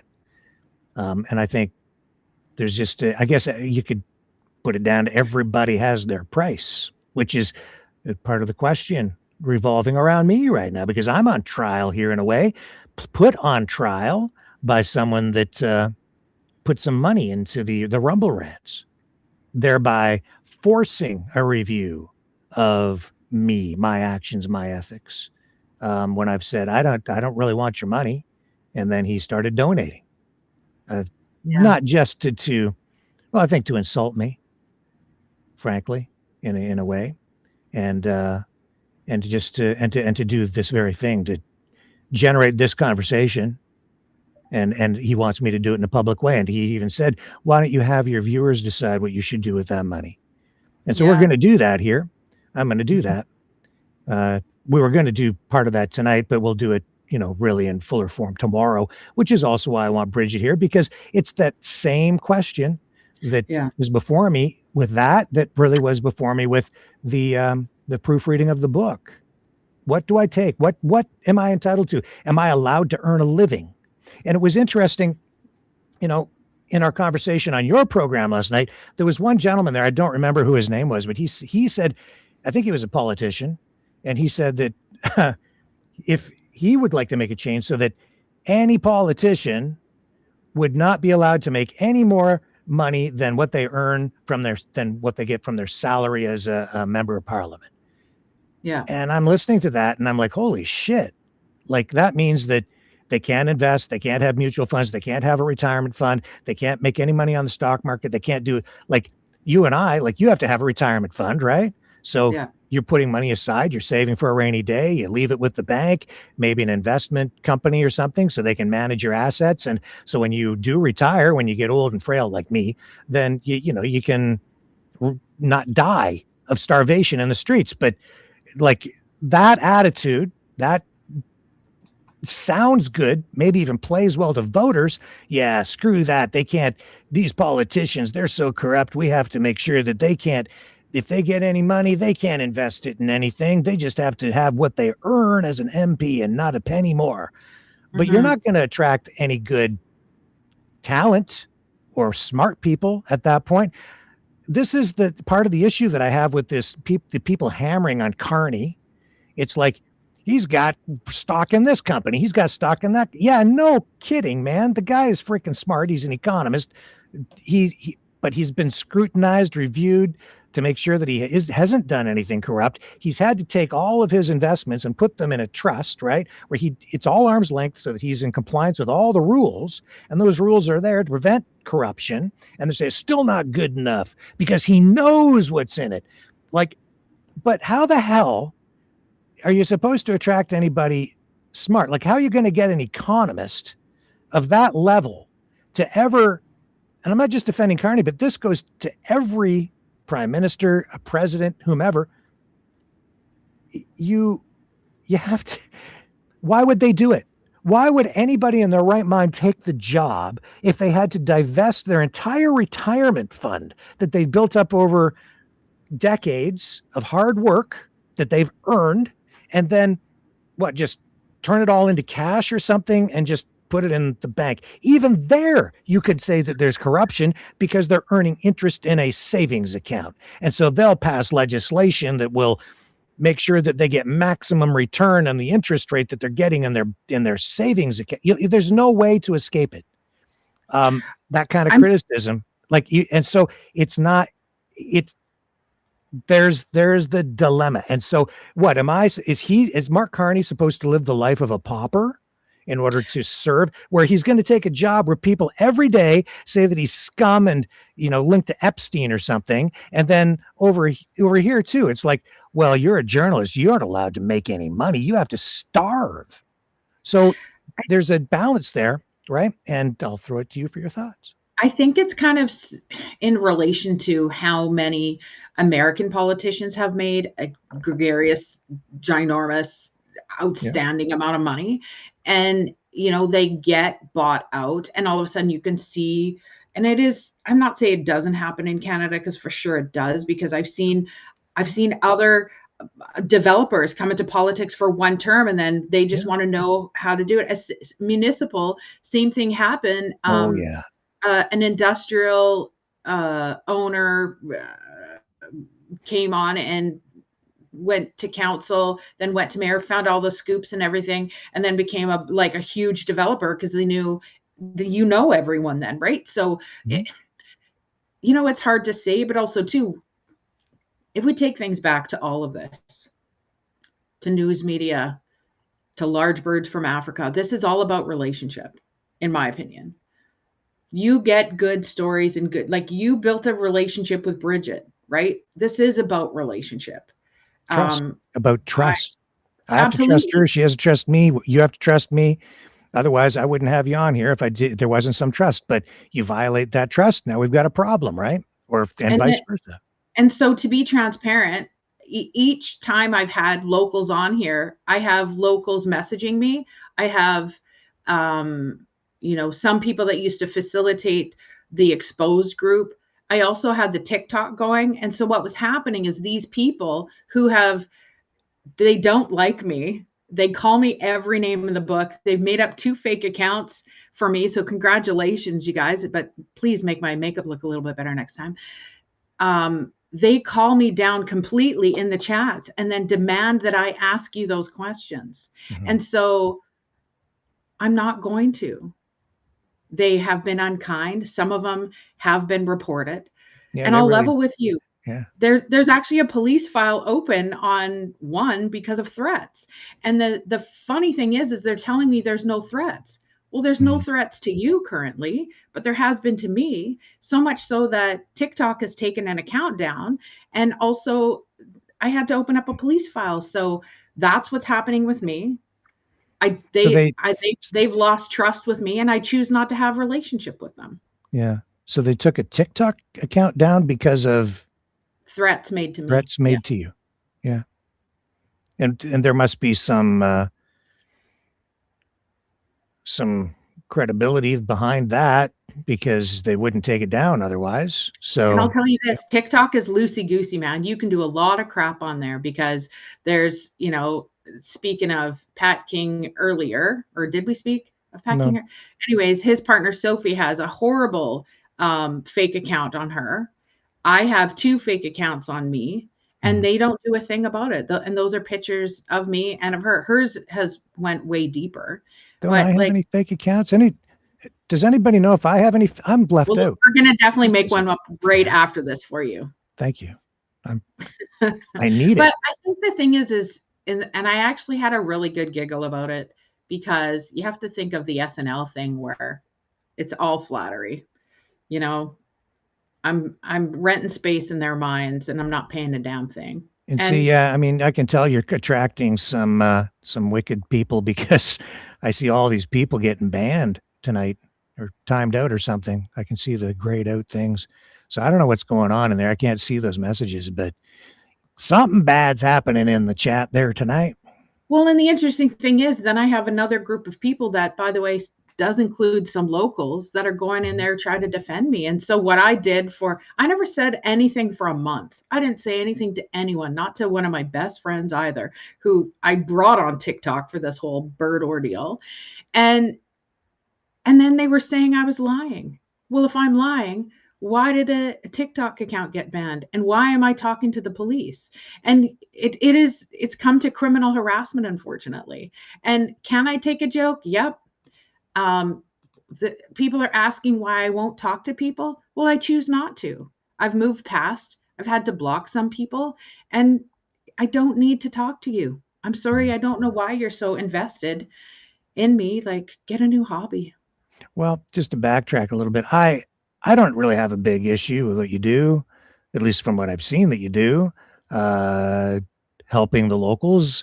I don't think that you've been practicing, real, like necessarily what you would describe as traditional journalism. You're a live streamer, podcaster. You're doing your own thing, and it is what it is. And you're not, I don't think you're trying to present yourself as some, hardcore, perfectionist. I'd say former reporter. Former reporter. The last radio station I was and you're involved in your community, and you're just advising people, helping them get their voice out, and you have your opinions. So I don't view you as like a news reporter. You're this freewheeling live streamer, political, community oriented person, and you're doing what you think is best for your community. I think that's where you're at. Is that kind of fair? Yeah. And to be clear, I'm not from Edgewood. I'm a summertime resident there. I am a community organizer. I've called myself that probably for 32 years because I've done a lot of community things. Yeah. I used to host, of all the things, mud bog races, 18 inches of mud with frickin' tractor tires and the biggest mud pits you'd ever seen. I did those for years. I've hosted bull bashes. I still have a barn dance. I help out Lumbee Days. I help. There was a bottle drive on the weekend in Lumbee, and anything in Edgewood, if I see it, they have an annual fishing derby. I share that all over the groups as well. So yeah, if you don't like a community oriented person, you probably wouldn't like me. When you work in radio, you get involved in community things. That's part of what being in radio is about, because the radio station, a local radio station, is about the local community. It's about promoting local. I mean, even there, right? So there's an example, and that's probably why you have the, you're taking the approach you're taking. It's because even in radio, it's not completely unbiased. You're trying to build up your community in a positive way. The radio station gets involved in charity work. They always promote, the Red Cross blood drive. They promote the food bank. We did radio it in television too, right? Yeah. It's totally. like it's part of your job. Right. And it's kind of an obligation, because the community provides all the support for the station, and then the station is really there to provide support back, and it becomes one of the pillars that helps support the community. It becomes the voice of the community. It's a reflection of the community, and it influences the community as well. So that's what a local radio station is, local TV too, because I can't tell you how many times I've gone down to the local food bank to do interviews, and it's getting to be Christmas time, and or a toy drive, right? To help get the message out, to get the donations up, to make sure that people are taken care of. And that's an obligation that comes with, having a broadcast license from the CRTC. Those are rules, right? It's a promise of performance as well, to make sure that you follow all these rules, that you provide a service to the community. That's one of the things that's changed. Broadcasters are given licenses because there are only so many frequencies on the radio band. Mm-hmm. And so you can't just let anybody set up a radio station like I did when I was a kid. I had a pirate radio station back there in the corner, right? But I was like 12 or something. So, because I so badly wanted to do this stuff. So, but you get a license, and with that license, there are responsibilities. There's what they call a promise of performance, which is to say you better serve your community well and do positive things, or we're going to yank your license. Totally. Right? So there are rules. And 35% CanCon. You have to be connected to the community, which, by the way, the connection to the community part, news every so often, all of that has went out the window. So that shows you the value that the public has on news. It's not needed anymore. That's why all those news directors got let go 15 years ago. Except that it is needed. It's just not being provided, not in a way that is really serving the public well. And the reason it's not being provided is because of the internet, and it's a free for all. You just don't have the standards anymore. And it's become so bad that it's difficult even for a local radio station or television station to come up with enough revenue to pay a reporter to go down to the local food bank and do a story to help make sure that, it gets done at a time of need.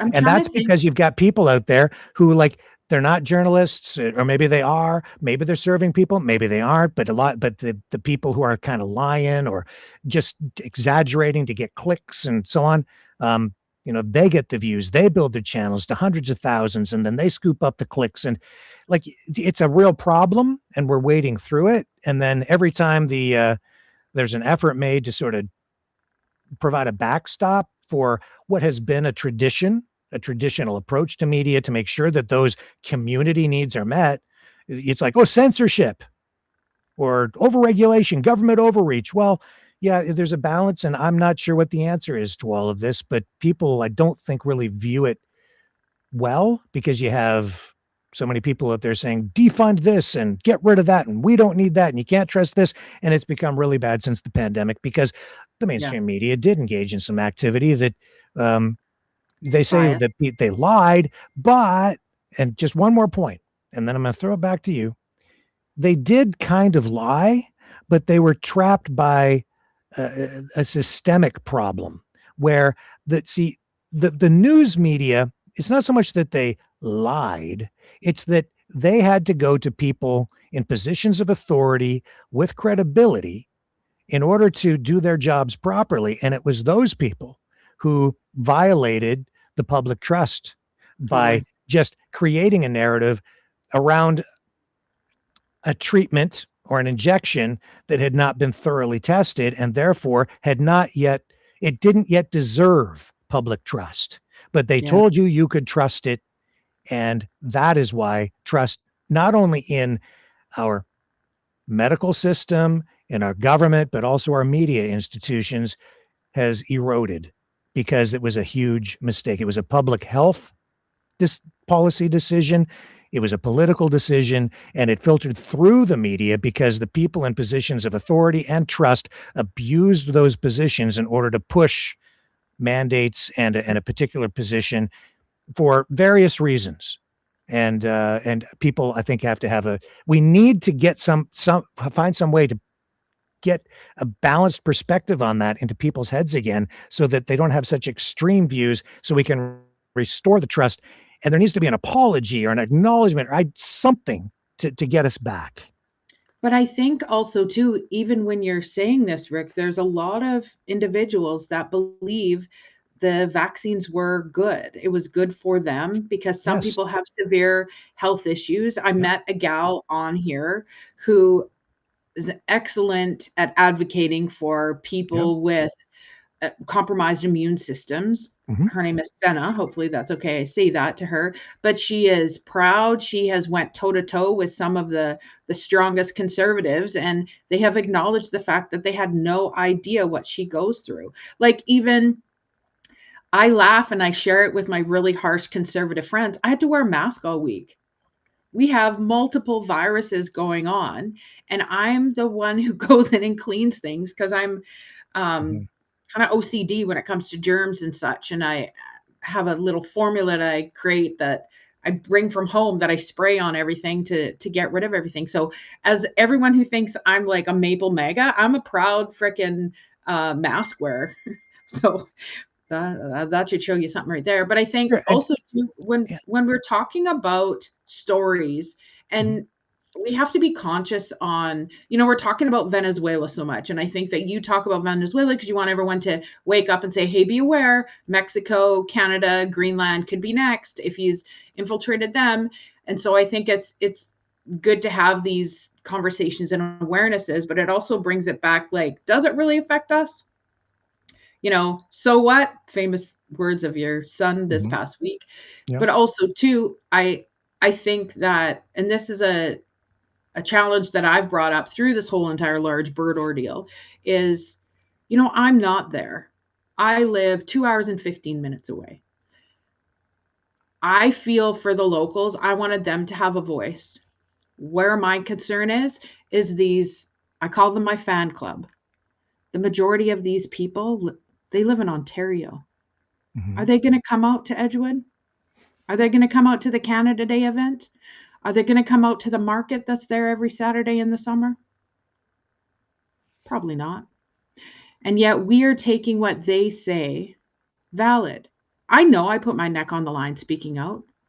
The concerning part I have in all of this that has to do with me is this is from people that allegedly are against the farm.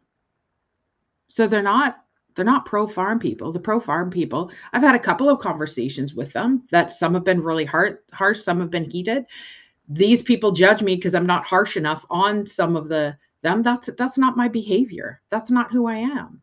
And so my concern is we have a group of people from Ontario that their word matters more than the locals. I disagree. As a former member of the media, as a former reporter and journalist, as a summertime resident of Edgewood, no offense, but when you live in Ontario, I don't give a flying frick what you say over the people and the locals in Edgewood. And I think that's really where this all comes to head. Like, you and I are talking about international news and Trump and all these things. Even the whole ordeal in Minnesota, it matters to them. We're getting all hijacked for it because that makes us feel like we're right or we're wrong or we're being punished or whatever. You know what? It's the same thing. So what? I disagree. It's because it isn't so what. It's so what with the bird thing, because that has become just a circus, and it's so what because it is just chaos, and that is the objective. So now we know it's chaos. So now it's just like, okay, well, so what? The birds are dead. It's over. But it continues. This discussion continues, but it like, because the bird thing, I've said all along, it's never been about the birds. It's about politics. It's about all these other issues. And so that's why it's still alive. So but you're right in that the locals have been impacted in a significant way that is important to them, and they deserve a voice. And so that element of it needs to have attention focused on it, because there's a specific and egregious wrong that I think was done. And so they need their concerns addressed. That's true. Done. Okay. Yes. It probably needs more, but there's also a national impact that it's had. It's related to all these other issues. So when I say, so what, I mean, I don't really care to dig into, honestly, the fighting between the people. This guy doesn't like that guy. This person says, they made a video about you, or they're putting this crap up there, or they're attacking me like you're an ostrich hater, you're a communist, or whatever the crap is that they're spewing about me today. Or maybe tomorrow they'll make a channel about me, just like they've done with you, right? A fake account or whatever. That's the mistake. That's the so what. Go ahead, man. I just don't give a crap, because you're just trying to engage me so that I'm wasting my time dealing with that, because all I'm doing there is I'm dealing with the little stuff that once that's resolved, that's a little tiny fire. I'm putting that out there. What I need to do is focus on the source, the fuel source that's causing the fire to continue to burn. That's not so what. And all of the things behind that are related to that fire, and where's that fuel source coming from, and what's the result of this. So that's all the politics. That's the money that's being dumped into the chat, because that is about the information war. That's about controlling media. That's a larger issue, which, if you think about it, when I'm talking about that now, I'm not talking about the bird farm. I'm talking about 51st State. I'm talking about trying to convince people to move to Texas. I'm talking about the politics of negativity, which our guest has been engaged in ad nauseum on this program twice, crapping all over the country, and that circles right back to Donald Trump flipping the bird to Americans and sharing memes of him flying a fighter jet crapping all over Americans, and having half the country applaud while the other half is appalled. And that's how it all ties together. And it's a significant thing.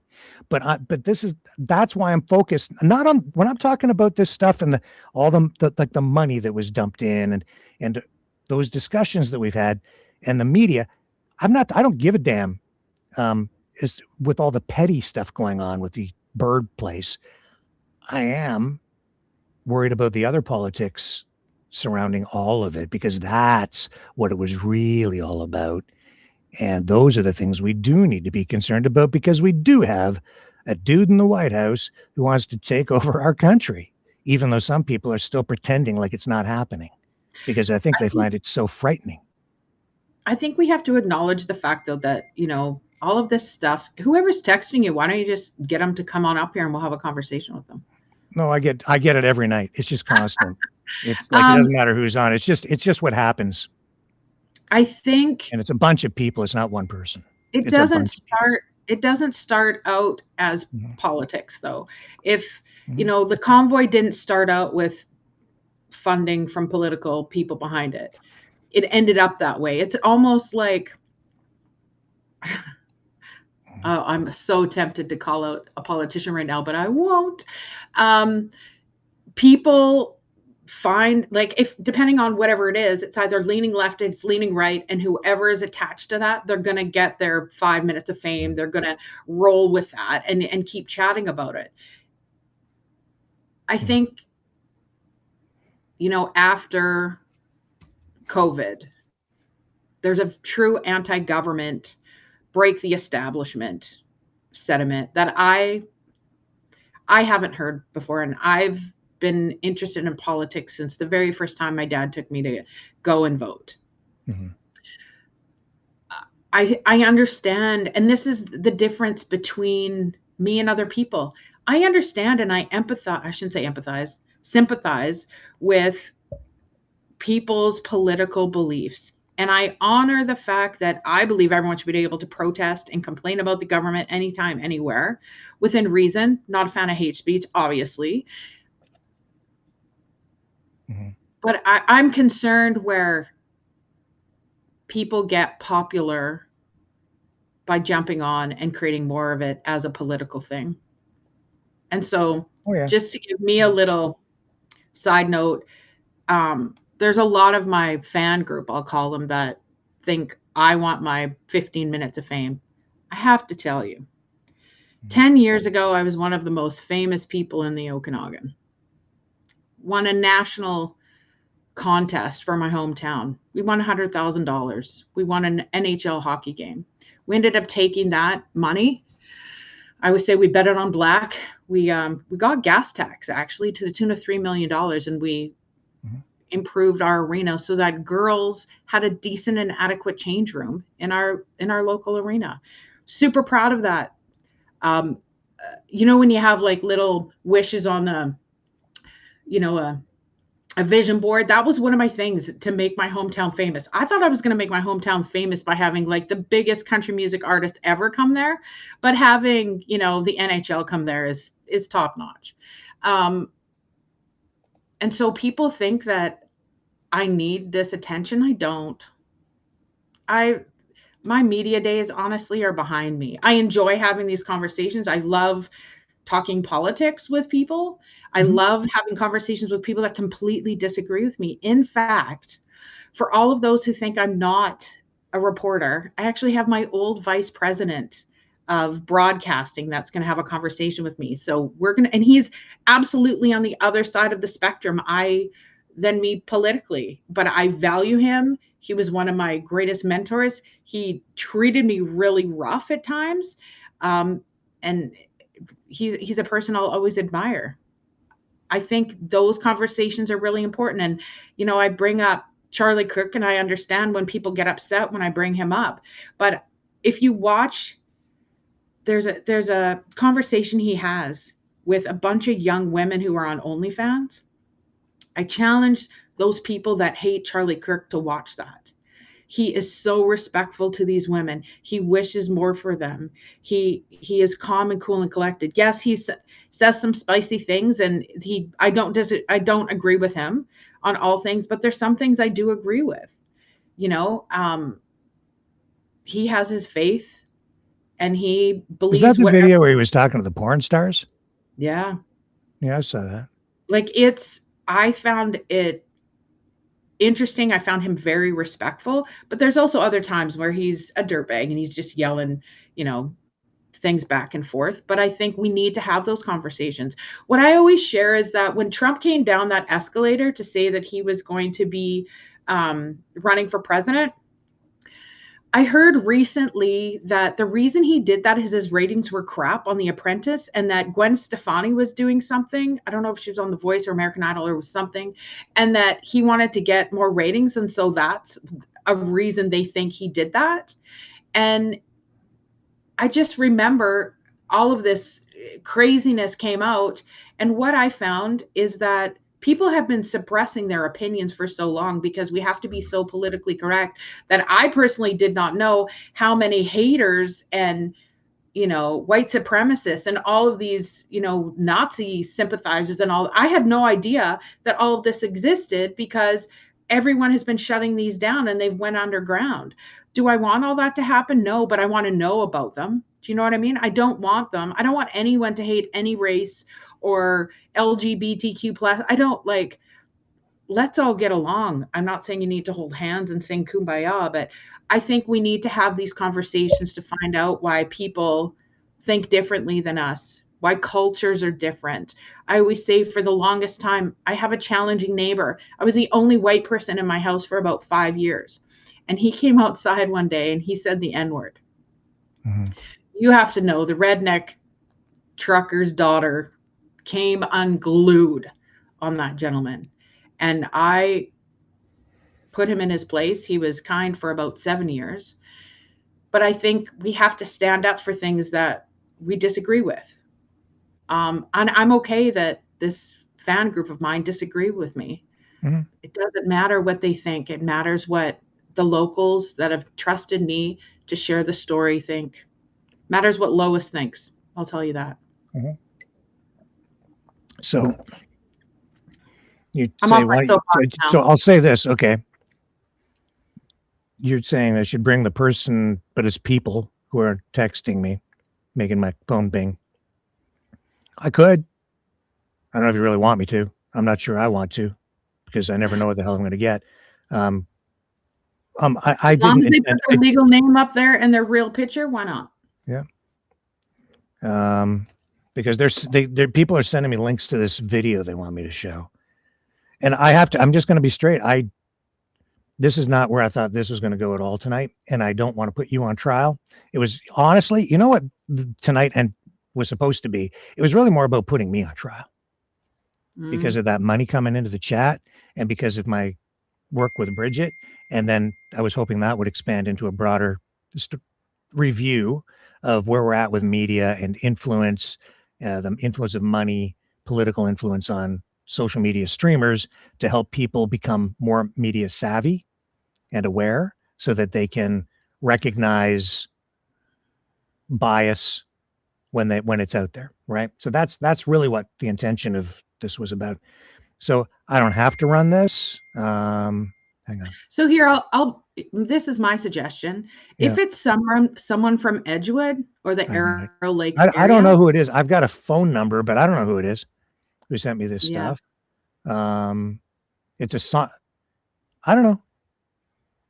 And there's several videos they want me to run, but I mean, whatever.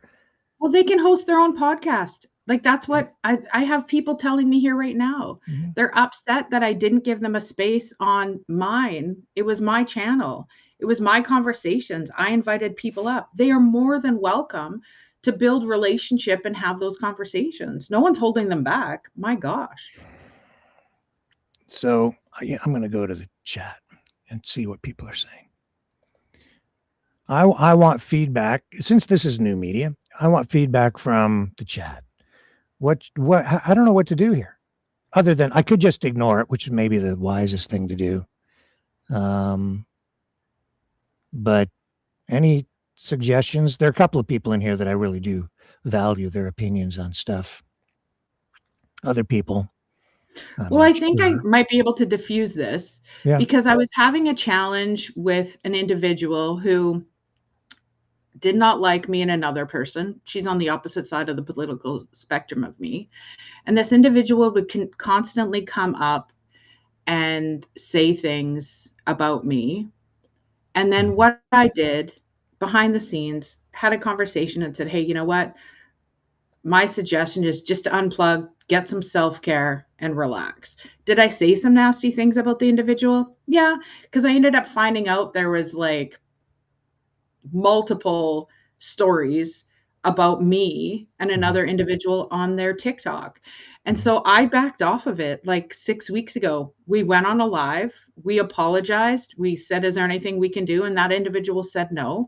And so we wished him well, we had to block him.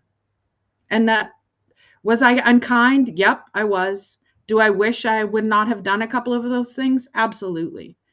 Do I feel bad? I do. Am I embarrassed? Do I have some shame? Yeah, I do. Yeah. But it's interesting because all that information, I shouldn't say all of it, a bit of that information was in a private chat.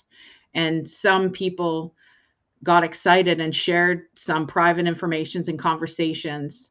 And here's the wild thing about all that. This is the difference between me and them. And I am on trial here now. I get that.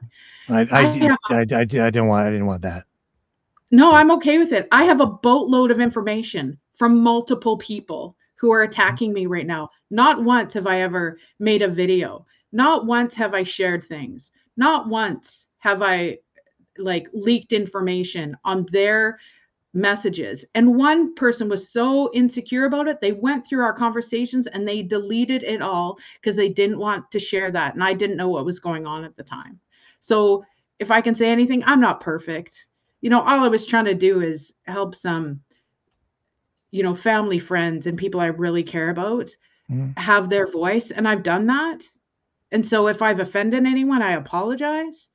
But for all of you that live in Ontario that are coming after me, let me know which day you'll be in Edgewood and I'll happily take the day off work and I'll come and have tea with you there. Apparently I get a free ice cream at the ice cream stand, so I'll share that with you. So that, if you want to talk about ethics, Rick, I get free freaking ice cream from the trailer in Edgewood. So I'm bought out right there. Now you're compromised. So I don't know, man. You see, we don't allow links anymore in the chat. There's a reason for that. I don't need to get into all the reasons, but yeah. Play it, chat wants it. That's what somebody's saying. So if it's someone else's song though, and it's not their song. I don't know what, honestly, I've never heard it. Don't know what they're talking about. So Coral Cat on TikTok. Coral Cat. Interesting. She lives in Ontario too. Somebody sent me. I don't know who that is.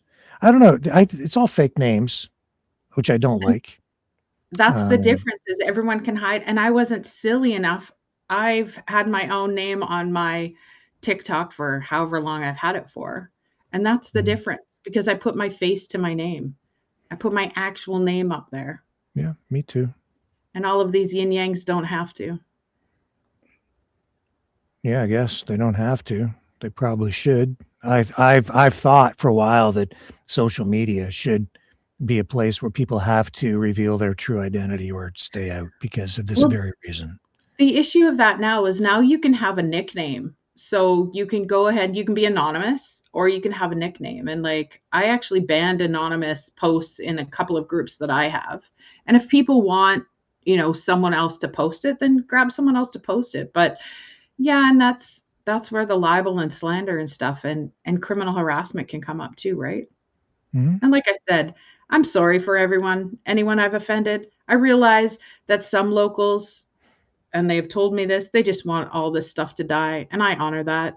And so I'm making my best effort to not bring it up, but people that don't live in the Well, I wouldn't say that. We've been bringing it up because some of them wanted us to bring it up, and that's why this all started, right? To give them a voice. So I get it.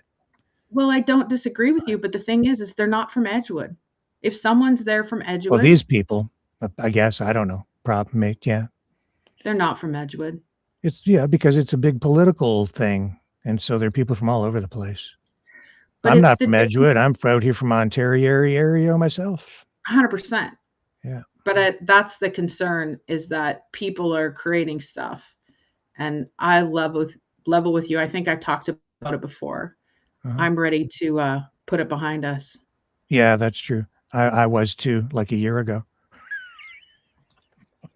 It won't go away, but I keep coming back to it. It's my own damn fault in a way, but I think it's a legitimate story, and we need to. I think we're still at a point where it sort of needs attention, but I want to focus on the things that have come from it, not focus on that because it's over. Speaking of which, so I don't know. Run it, not run it. People in the chat, I wouldn't even normally entertain it. It's just that there's this overwhelming thing going on in the chat where they're like, play this video. These videos, I guess. I don't know. But I like you, and I don't want to screw you, and I didn't want to do this tonight. Why don't you guys do something to hate on me? Or I don't even know if they're hating on you, honestly. Why don't they do something? Why don't they donate to the Edgewood Community Club or the fire department or PALS? So instead of making a 12-minute video of me and cutting and pasting a bunch of stuff, why don't you do something good? Put your grief to good. We need to have a therapist on here. I've been that. I'm kind of like I'm not a bartender, but the online podcast equivalent sometimes, I think. So I'll give this some more contemplation. Angie doesn't want it played. Ask yourself why. Is Angie in Edgewood? No, I guess, well, sort of. Yeah. No, I'm not. I'm 2.5 hours away. I live in the central Okanagan. I'm a summertime resident. I'm currently not in Edgewood. Mm-hmm. I'm only there for the summer months, 6 months of the year. Now my mod's getting clubbed on the head. See, it just spills over into play the video. No, he's considering it. Get him to play it. Calm down. I have Asterisk to play it. And then I have people sharing that says, Angie, we're behind you. Don't know what the video is. I have no idea what it is either. Rick is deciding on it. So I have my own personal group. Is it bad? Like? Yeah, I'm not proud of it. What happens if I play it? No, this is terrible. The haters win. So here's the thing. So what's happened over the last 48 hours is a bunch of locals, Lumbee people have all been booted out of this group that I was actually promoting that was exposing what was going on at the farm. Mm-hmm. So what I've had to had happen over the past 72 hours, even more than that, is people have been trying to reach out to the organizers and say, hey, can we have a voice too? We're concerned. And also too, there's people that support the farm. There's people that don't. There's people that support me. There's people that don't. But at the end of the day, like, my voice doesn't even matter. It's what the Edgewood locals want. And the Edgewood locals, my understanding is they want this put to bed. So let's put it to bed, kids.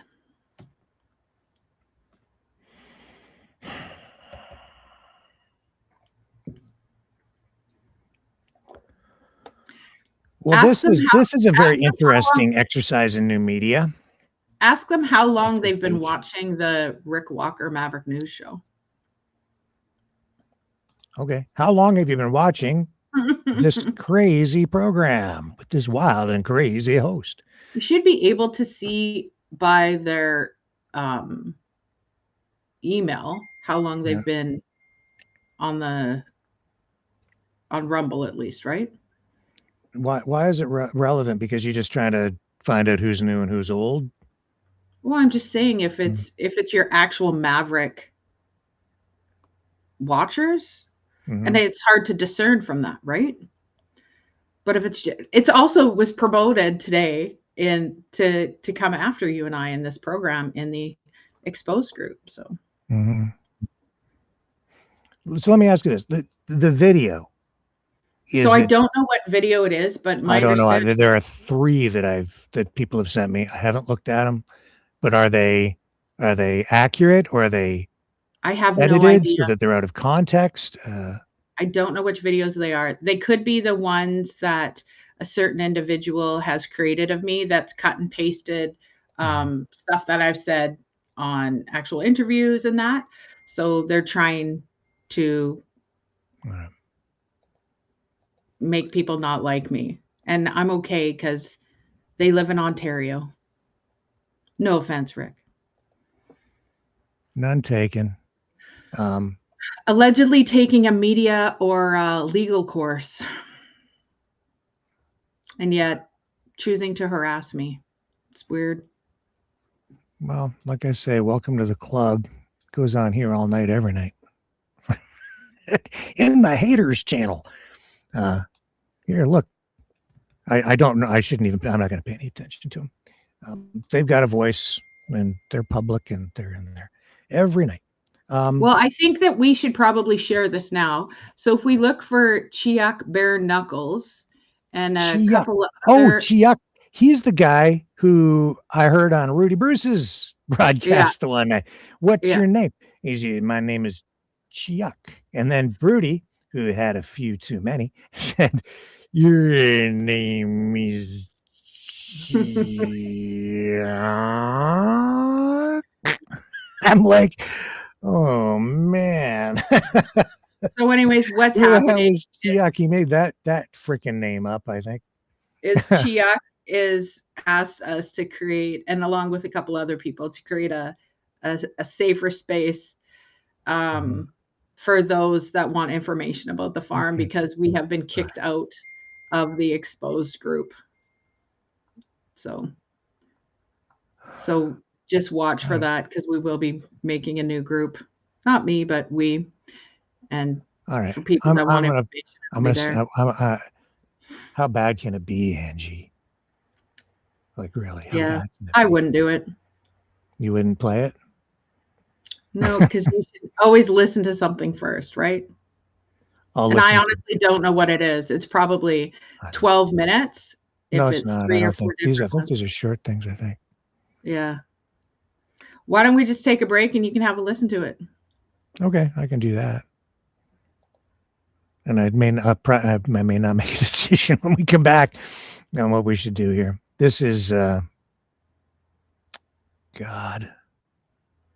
I so don't want to be doing this right now. What would you like to be doing, Rick? Oh, anything else. But I'll be back in a moment. Good to me. Brightleaf Innovations is excited to offer our newest investment opportunity, the Turn Easy Bed Storage Solution. Turns with a touch, spins all the way around. Every little thing you need is easy to be found.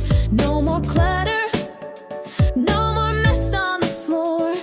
Just spin it, reach it. You don't search anymore. Turn easy bed, spin your world around. Storage made simple, the best you found. Shelves your way, keep the mess away. Charge it, store it, night or day.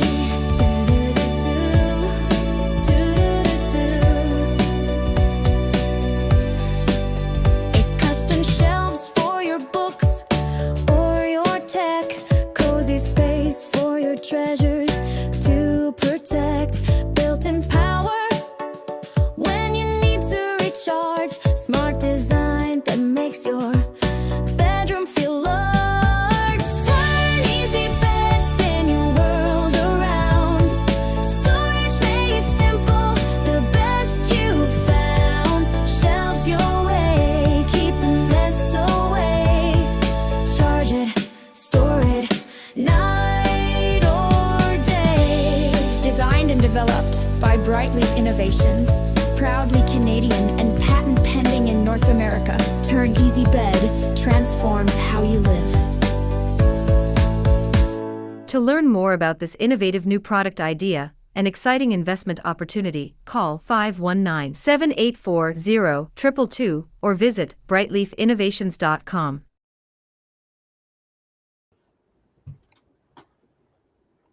Okay. Angie's got her camera off. You know what? I'm going to let the viewers decide. Is that cool?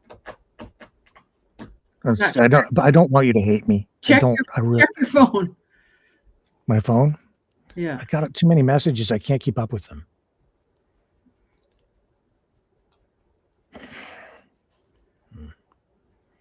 I'm still trying to review this stuff. One more of these. We'll be right back.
Maverick News.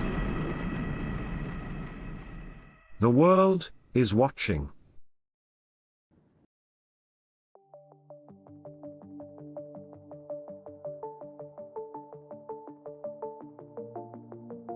Greetings, brave Mavericks. Our quest for truth continues. We go beyond fake news. Together we expose propaganda. Together we pull others out of rabbit holes. We are maverick thinkers. We are all unique individuals, defenders of individual rights and freedoms, credible, trusted, grounded in reality. Maverick News, Maverick News. Defending free speech, free speech. Donate at freedomreporters.com. Do it now. Tomorrow may be too late. Maverick News. The world is watching.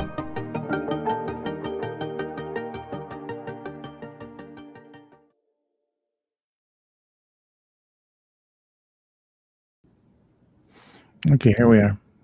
There she is. Here's the dilemma. It's not just about you. It's about me. It's about the channel.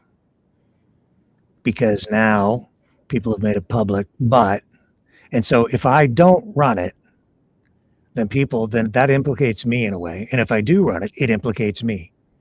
So I'm in a no-win situation. because if I don't run it, people will say, well, you're protecting her and you're part of it, especially in this environment of no trust. If I do run it, and I'm sure you don't want me to, then you're pissed and you don't trust me anymore. So the interesting thing is that the people that have come over to the chat here, those are people that I trusted. Those are people that took information, have stretched the truth, in my opinion, making fun of a person who's a residential school survivor. That I did not, David. I did not dox anyone. I wouldn't want that. Like, I wouldn't do that to anyone. I feel bad that I didn't get along with an individual.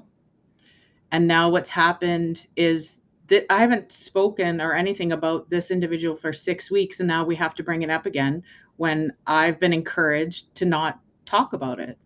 And so I didn't. People told me to quit talking about it, so I did. And so now these same people who've asked me to not talk about him are bringing it up again.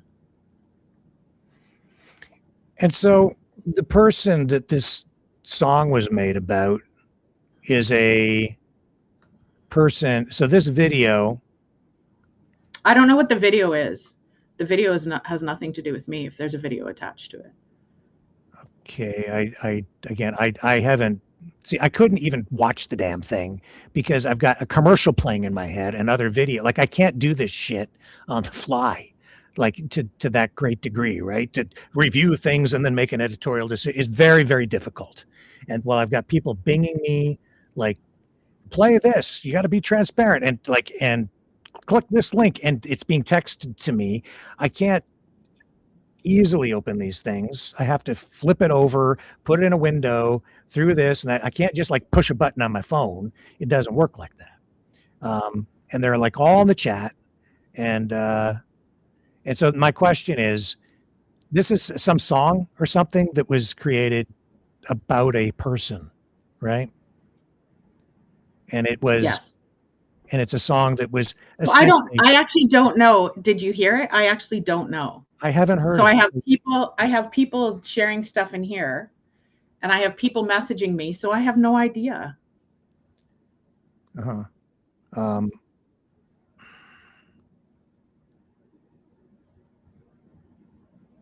people are saying it's from the people I've burned.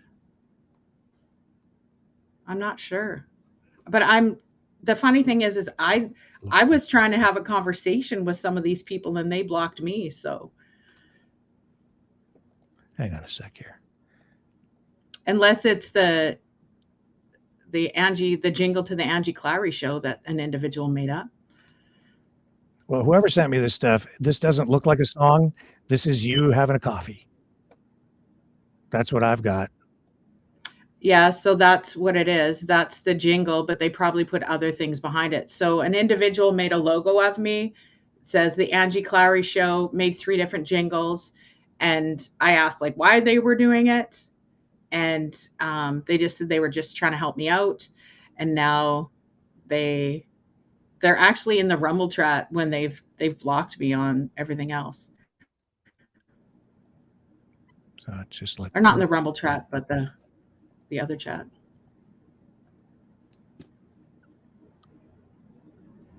So I'll level with you. It's if it is the song, it's not kind and it's unkind to the other individual.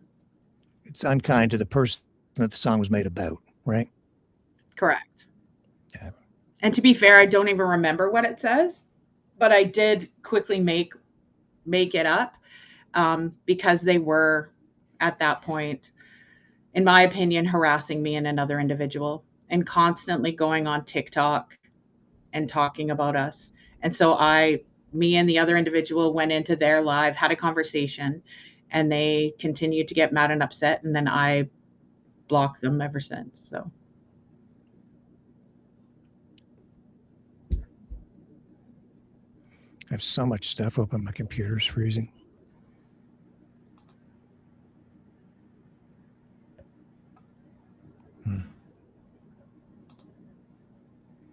So what productive comes out of me playing this, folks? I mean, if you guys want to see it, it's out there, I guess, someplace. You could go find it on your own.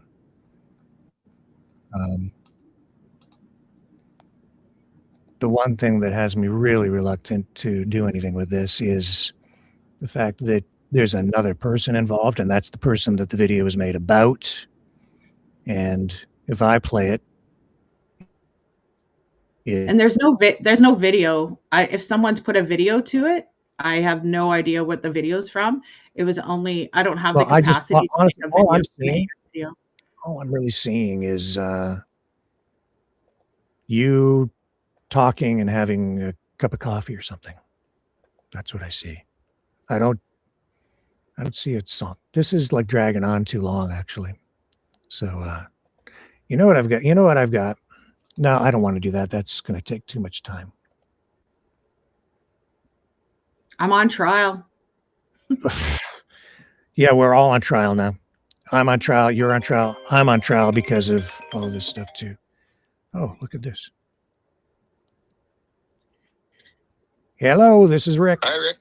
Hello. Hi, Rick, it's Ruddi. Ruddi Bruce. How are you How are today? you? Hang on a second here.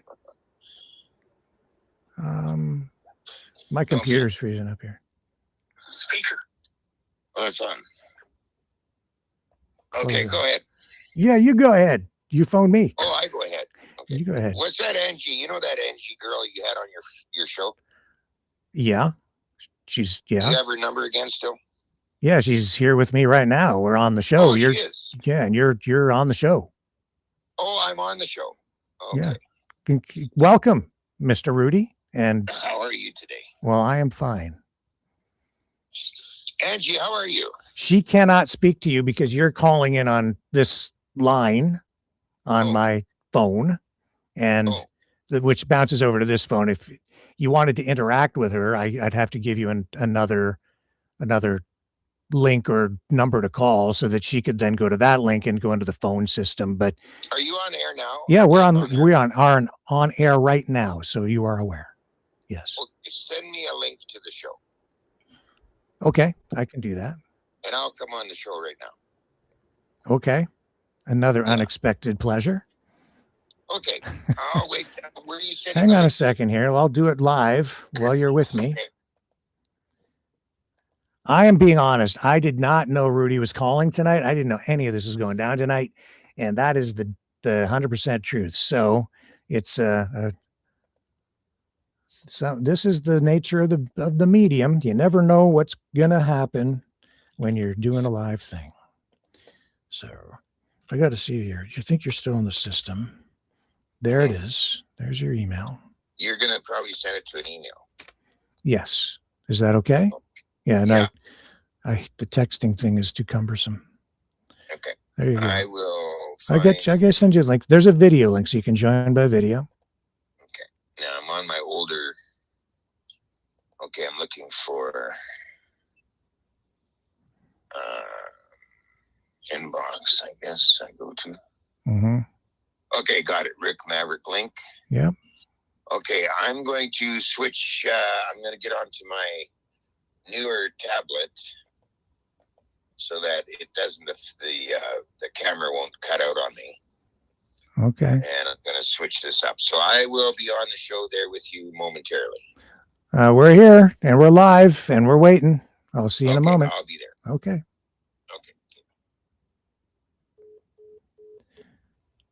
Okay. That's different. Not really. Sometimes it happens here. So for all you people out there who've been telling me that this is a big setup and they're out to get me, maybe.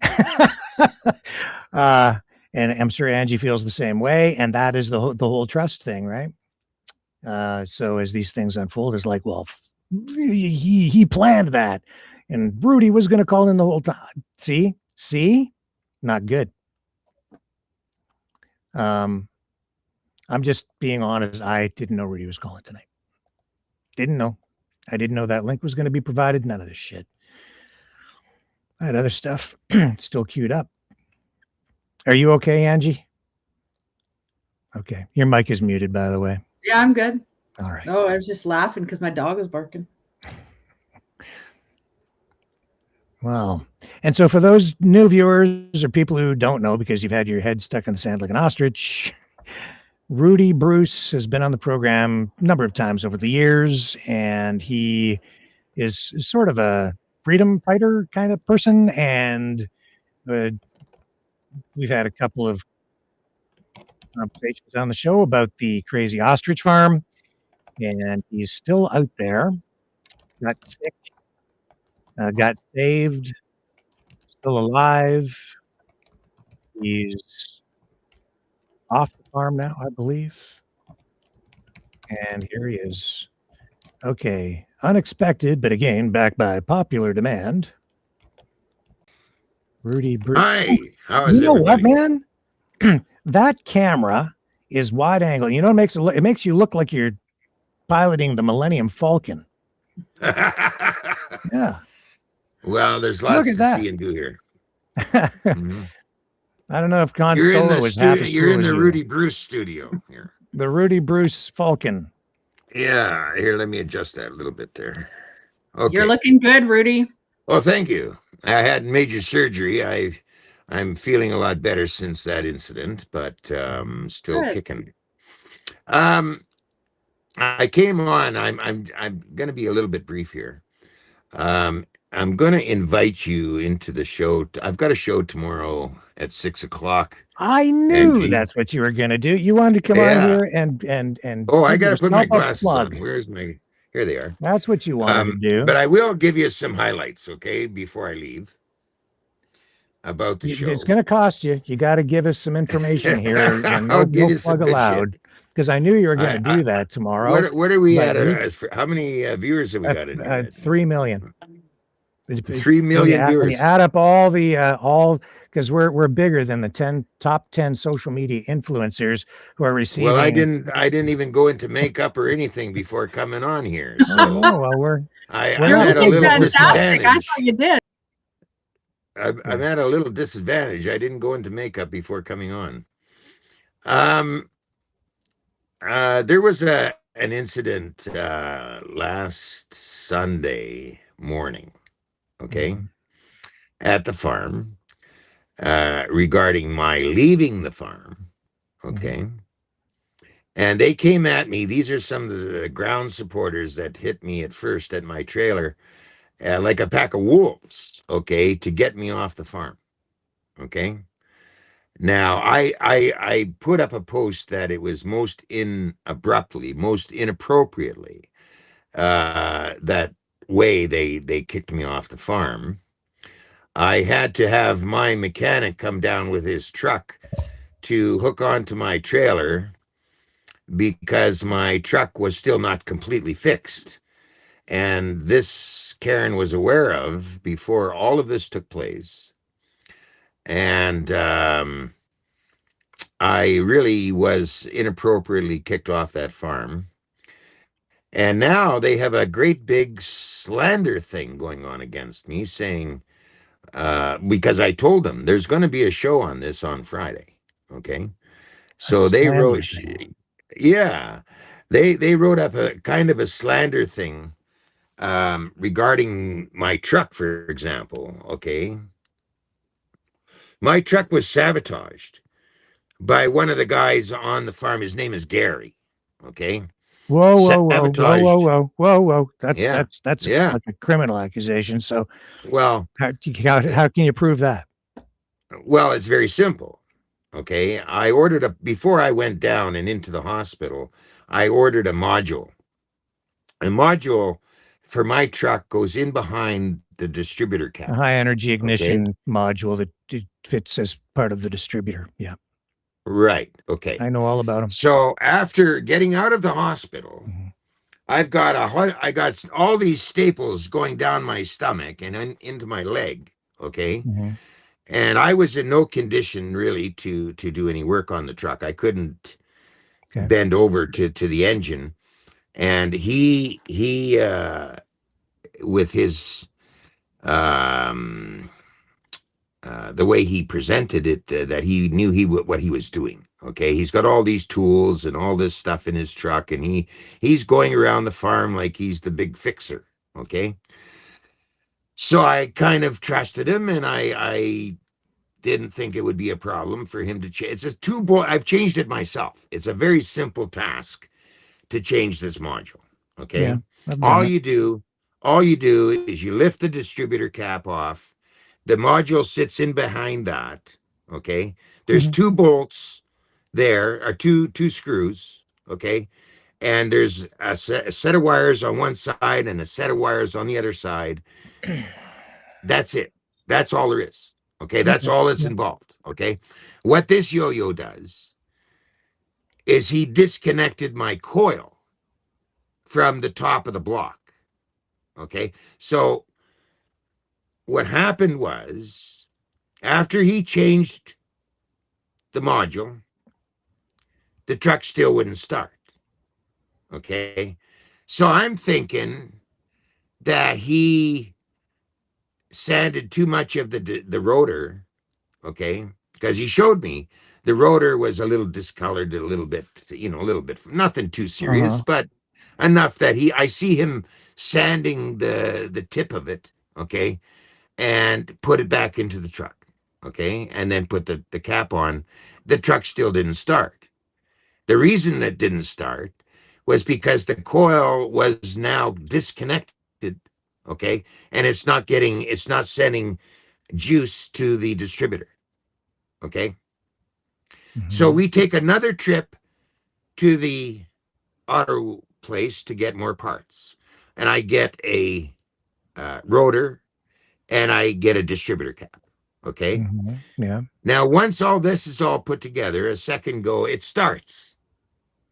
Okay, well, what he did was he put the coil in such a position that it would get a ground now. Okay, Okay. so now We're kind I'm of getting believing, into a lot okay, of mechanical stuff that people is just going to go off a lot of people's heads. yeah, So but I mean, you got to we have a should probably little, just cut to the chase here. yeah. Yeah. So the chase is this. Now the truck starts. Okay, I plan a trip to the hospital to get my staples out. Okay, Yeah. and I go out to the highway, and the truck dies. Okay, Mhm. and it's a lucky thing that that's where it died, because Okay. had it kept going, okay, because as soon as you put the gas to it, there wasn't enough ground for the coil. It died. Okay, so Mhm. I'm off on the side of the road right there after I got onto the highway, which is not a very long distance from the farm, Mhm. and that's it. Okay, so I had to get a ride back to the farm, All right. and then he tows my truck back to the farm. Okay. In doing that, okay, he smashed on the brakes, pops a brake line underneath the truck. Okay, so now I've got another problem. Okay, so anyway, he tows it back to the Okay. Hey, whoa, whoa, whoa, farm. whoa. What do you mean he smashed on the brakes? You When mean you he put the smash brake on the pedal on brakes, it's top? a 94 truck. Yeah. Okay, and if you really smash on the brakes, you're going to get a pop. Okay, like it's not brand new wire, Yeah. not brand new piping under that truck. Okay, Yeah, it's a you're going to 94. pop a brake line if they're all rusty and ready to pop. Yeah, exactly. If you really push on it, okay, like really, I Maybe if you mean, push on it at all, but you should be able to mash on the brakes, well, because if you need to stop well, suddenly, you mash on the brakes. So it needs to, if yeah, it's but I mean, safe, then then you're going to do the it same should be thing. able to You're handle going to that. do the same. You're going to do the same thing. It'll pop a line. Okay, if you hit the brakes really hard, No, you're going to break a not line. true. So there No, was a little not hill true. that he had to go Not true. down. Rudy, you can't Let me bullshit me. finish, Rick. You can't Let bullshit. me You can finish. finish, but I'm just telling you, be careful what you say, Yeah. because you cannot Okay. bullshit me, because No. I But what know, I'm saying is because this. you're Okay, talking to a car guy, the host of the SST car show. I had Okay. brand new lines put at the back. Okay. So the Okay. line that broke was before that, going up to the vacuum, or the brake whatever, okay, up on Master top. cylinder. Master cylinder. So the line got popped between the master cylinder and the Yeah. back. Okay. Yeah. Yep. So now The next thing he's telling me is that it's got to be the fuel filter. Okay.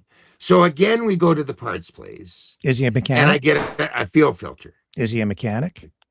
Well, Is he a certified he's supposed mechanic? to be mechanically inclined. Okay, but he's not a and that he mechanic. can So you're fix putting your things. trust in somebody who isn't a That's certified right. mechanic. So you're, That's right. you know, you're That's hoping right. for the best, and you're getting, That's right.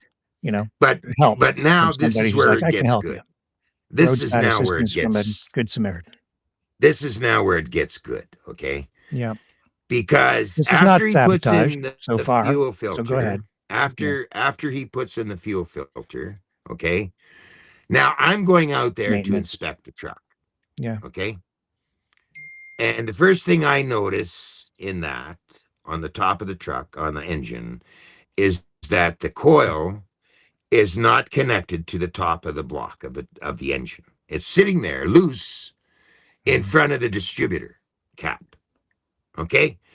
So now I know what happened to the truck. Okay. Because that was connected, or should have been connected to the top of the truck. And there's no way, okay, that I'm going to be able to drive that truck all the way from Saskatoon to the farm with a coil like that. There's no way. That's impossible. Okay. Well, impossible. Yeah. So he's the only one that worked on that truck. Okay. At that point. Okay. So now I know what is wrong with the truck. Plus, in the master cylinder, the front compartment is no fluid. Yeah, because you So blew a now line. I know. So Mhm. now I know there's a brake line gone too. Okay. Yeah. So now already knew. I've got a bigger problem. I've got no brakes on the truck. Boy, Okay. we should have run the opening for my car show. Yeah. Okay. But anyway, now I've got this This problem. is Rick's Fix It Garage with Yeah, there you go. super guest Ruddi Bruce There you and his go. 94. So, What is it? A Chevy a 94 GMC pickup. GMC Okay. pickup. It's a So classic. now it's a classic. Yeah. Now, okay. Now I've got to have it towed to a mechanic shop. I'm not letting this guy touch my truck anymore. Yeah. And that's the end of the story. Now that is just the truck. Mhm. Okay. The other part I'll save to the show tomorrow. What time's your show But on that's tomorrow? just on the truck. What That's time- just on the truck. What time is your That was show over. tomorrow? That was about $1,000 bill to fix that truck. Okay. Right? Yeah. That was Welcome $1,000 to right the there, automotive world. Yeah. just to fix the truck. Now, I'll go a little further. There was a video I did, and it was 4 hours long. I was intoxicated on that video. I was drinking, okay? But I in no way put down the farm. You drinking while you're alive? Once again. I've done them before, but what the hell? 4 hours long, and I had the haters phoning in on my show, Yeah. trying to talk shit on my show. And I got a little crazy over it. I mean, as far as I'm defending the farm, I'm not putting up with this shit. Okay. I did see But I a did it in little a bit very nice of one. I didn't watch the whole thing, Ruddi, but I did see the portion where Jack called you. Wasn't that bad, Rick. Jack. It wasn't that bad. It wasn't that bad. But the thing is, okay, Karen didn't like the show. Okay.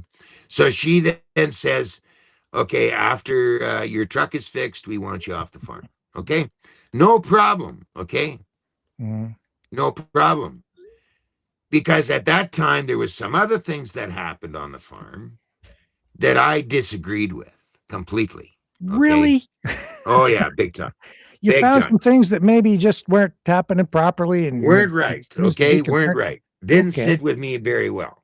Uh-huh. And I was pretty much at the end of my rope with that whole Alright. scenario. All right. And then Sunday come along, the day after that memorial, and they came at me like a A pack of memorial wolves, for the like I people was who died at the farm, Yeah, right? Mhm. right. The next day, People have questioned, yeah. So right. Yeah. Now and also my mechanic was there that day to look at what was still wrong with the truck. I needed a plug wire, a bunch of plug wires, because You needed the plug mechanic wires? had changed the plugs in the Yeah. truck. Okay, but he Mechanic? put back the You old mean the guy plug who's not the wires. mechanic who was just No, mechanic? not the other guy. Well, the Another mechanic changed your plugs. Okay. right, and didn't change the plug wires. So there was a miss, and I said, okay, that has to be So changed. it's arcing over to the And block. Yeah. what's that? Doesn't matter. It's technical. No, the plug wires had to be changed. Once you do plugs, you got to change the plug wires too. No, you don't. Okay. Only if they're worn Well, out. it's usually a good thing to do that because when you play with these Ruddi, plug wires, Ruddi, you it's could get a okay. crack in one or Yeah, something, okay, and whatever, man. you're not going to know. Anyway, so I wanted the plug wires changed because it had a miss. There was a miss on one of the cylinders, Okay. and it wasn't running right. And I Mhm. told Karen that before all this stuff went down on Sunday, and she allowed the little pack of wolves to come to my trailer and act the way they did. How was that? What do you mean act the way they did? Oh, they started unplugging my trailer and bringing in my satellite dish, and you're going.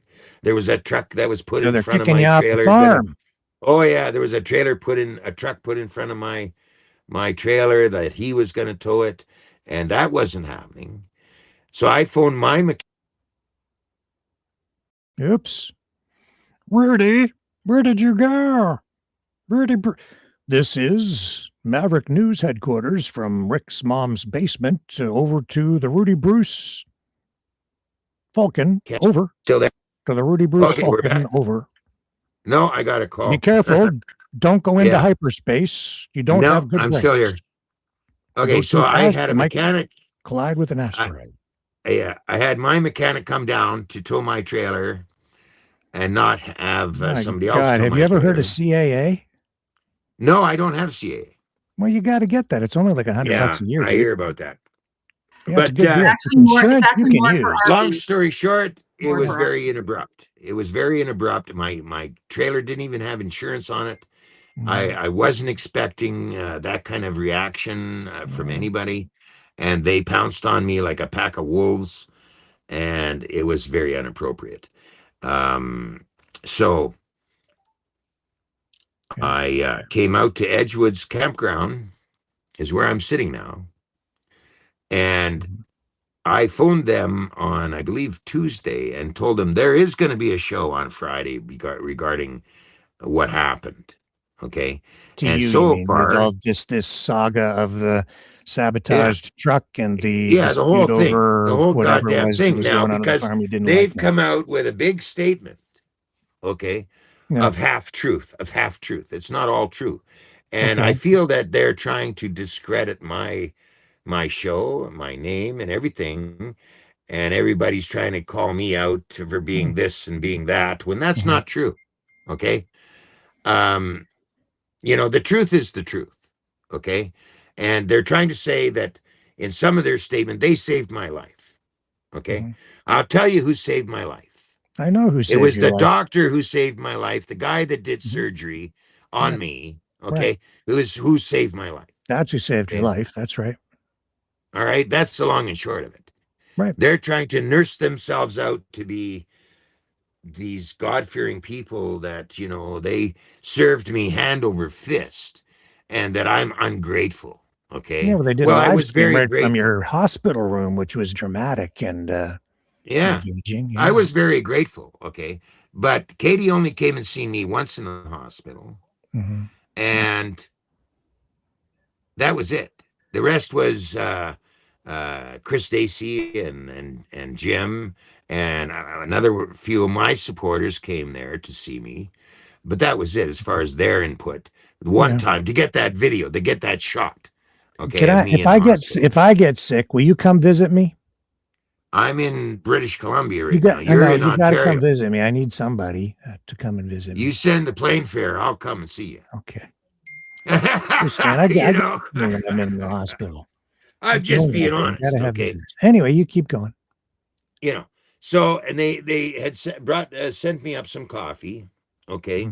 Mhm. I was grateful for what they did in that regard, Yeah. but regarding my truck and the way they kicked me off the farm, I was not grateful. Okay. I mean, I thought that was inappropriate. I was willing to leave the farm Mhm. the Monday or the Tuesday when I had the plug wires in the Okay. truck, and it would have been no problem. Okay. Yeah. But to start disconnecting my stuff around the trailer and putting a truck in front of my trailer Mhm. that there was no, they thought I was going to get towed to Vernon. Mhm. Okay. Where in Vernon, I haven't got a clue. Okay. But to me, it was like once they got me out so far, maybe I'd be dumped on the side of the road or something. I don't know, Mhm. you Mhm. know, Mhm. but that's not what I'm going to go or anything. I had already scoped out where I was going to go. Okay. Uh-huh. And it wasn't Vernon at that time. Uh-huh. It was Edgewood's campground because it's All right. still open to the public and it's set here by donation. Okay. In the off season. Uh-huh. And here I am. Okay, there you are. And it's winter and it's cold and they kicked you off the farm because I don't know why, said the fly. Well, they didn't like my video, apparently. The spider's got his eye on the fly, and I don't know why they kicked you off the farm. Yeah. Yeah. Well, why did they kick you off the farm, Ruddi? So then now they've What'd you got do? this great big story out Yeah. there about how ungrateful I was or am. Mhm. And that's bullshit. Okay. A lot of it is bullshit. They didn't describe what happened to my truck properly. They Mhm. say they got me a battery. I never used their battery because that's not what was wrong with my truck. Okay. And I got the bill and the receipt to show exactly what was done to my truck to get it to run. Okay. Yeah. And part of that equipment is a coil. Okay. In order to get it to run.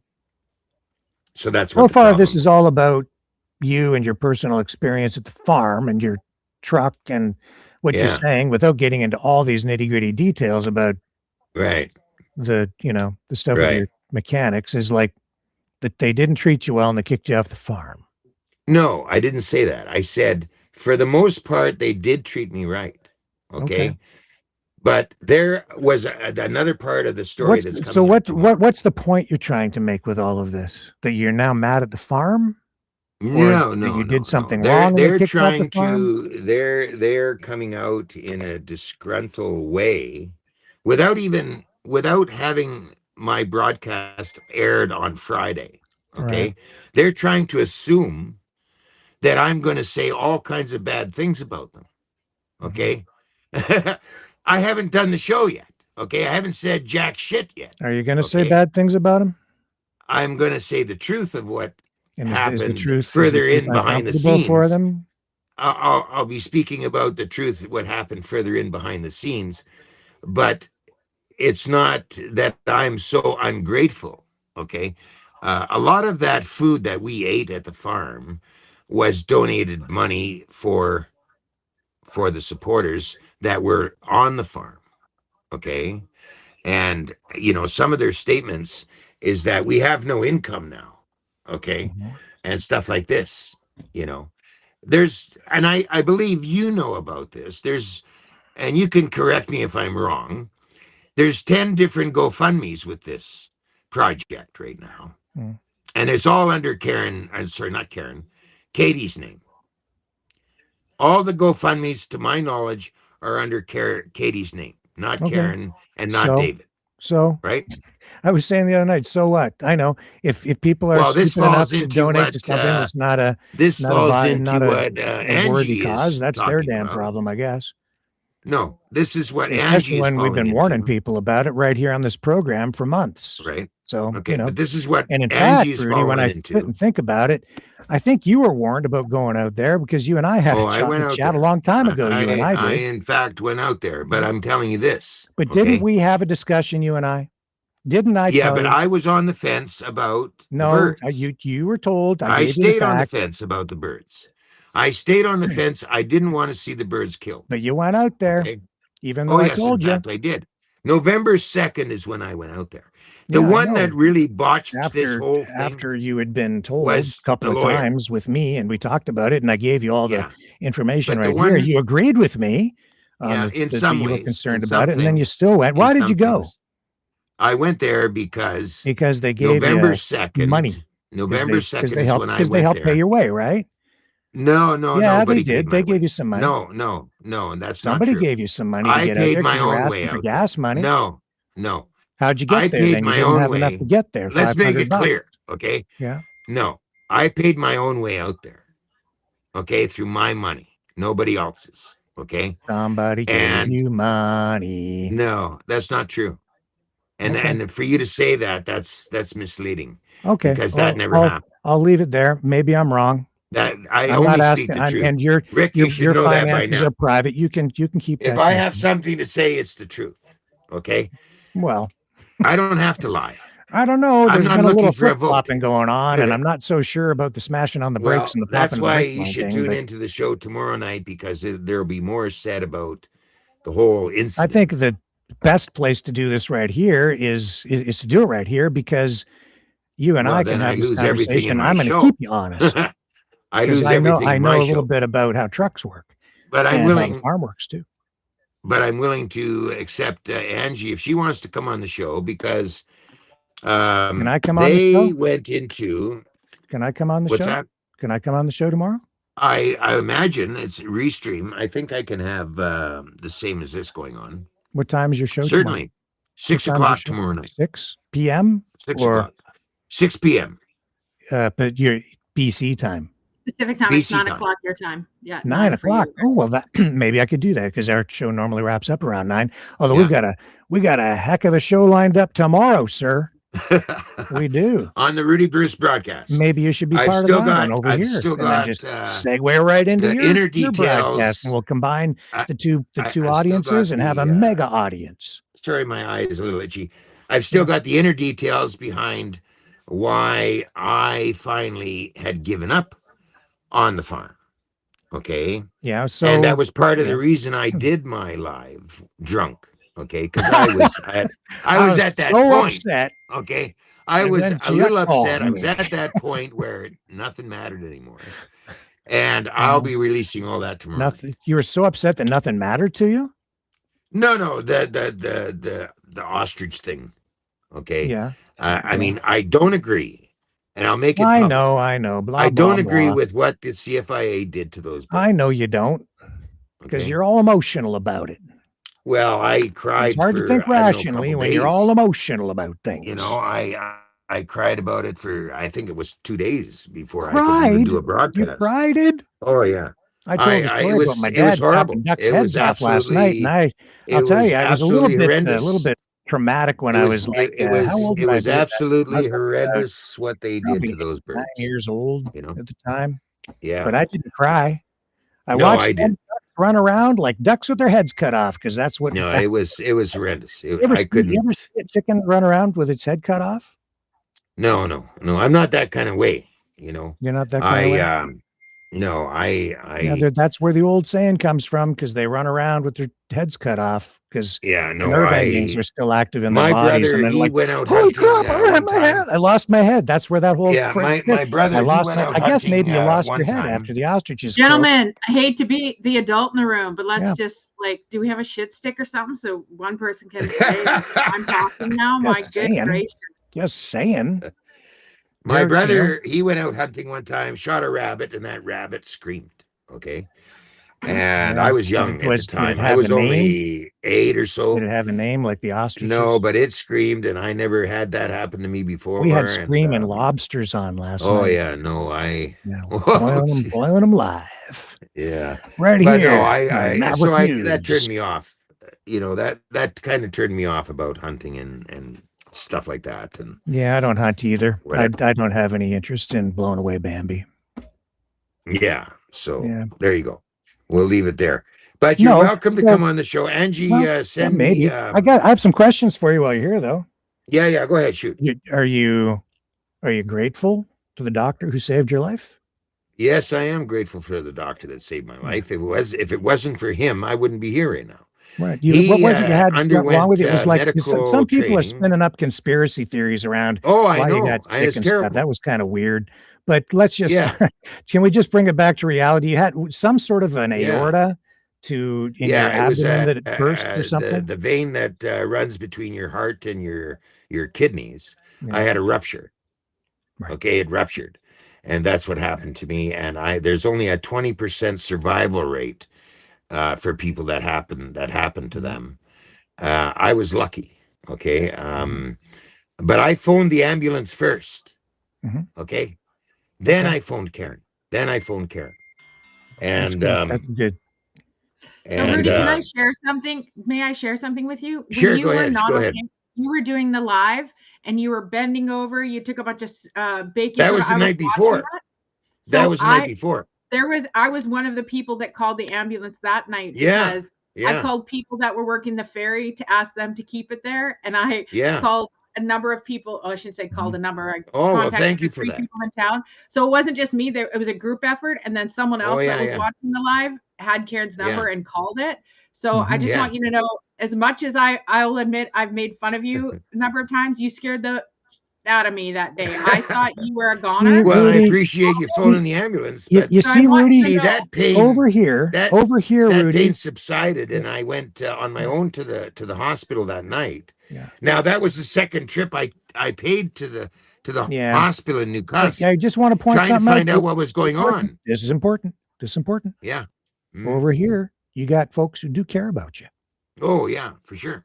Yeah. Oh, I've got folks that care about me all over. But see, what's going on now is the farm is trying to discredit me and try to say I'm ungrateful and I'm this and I'm that.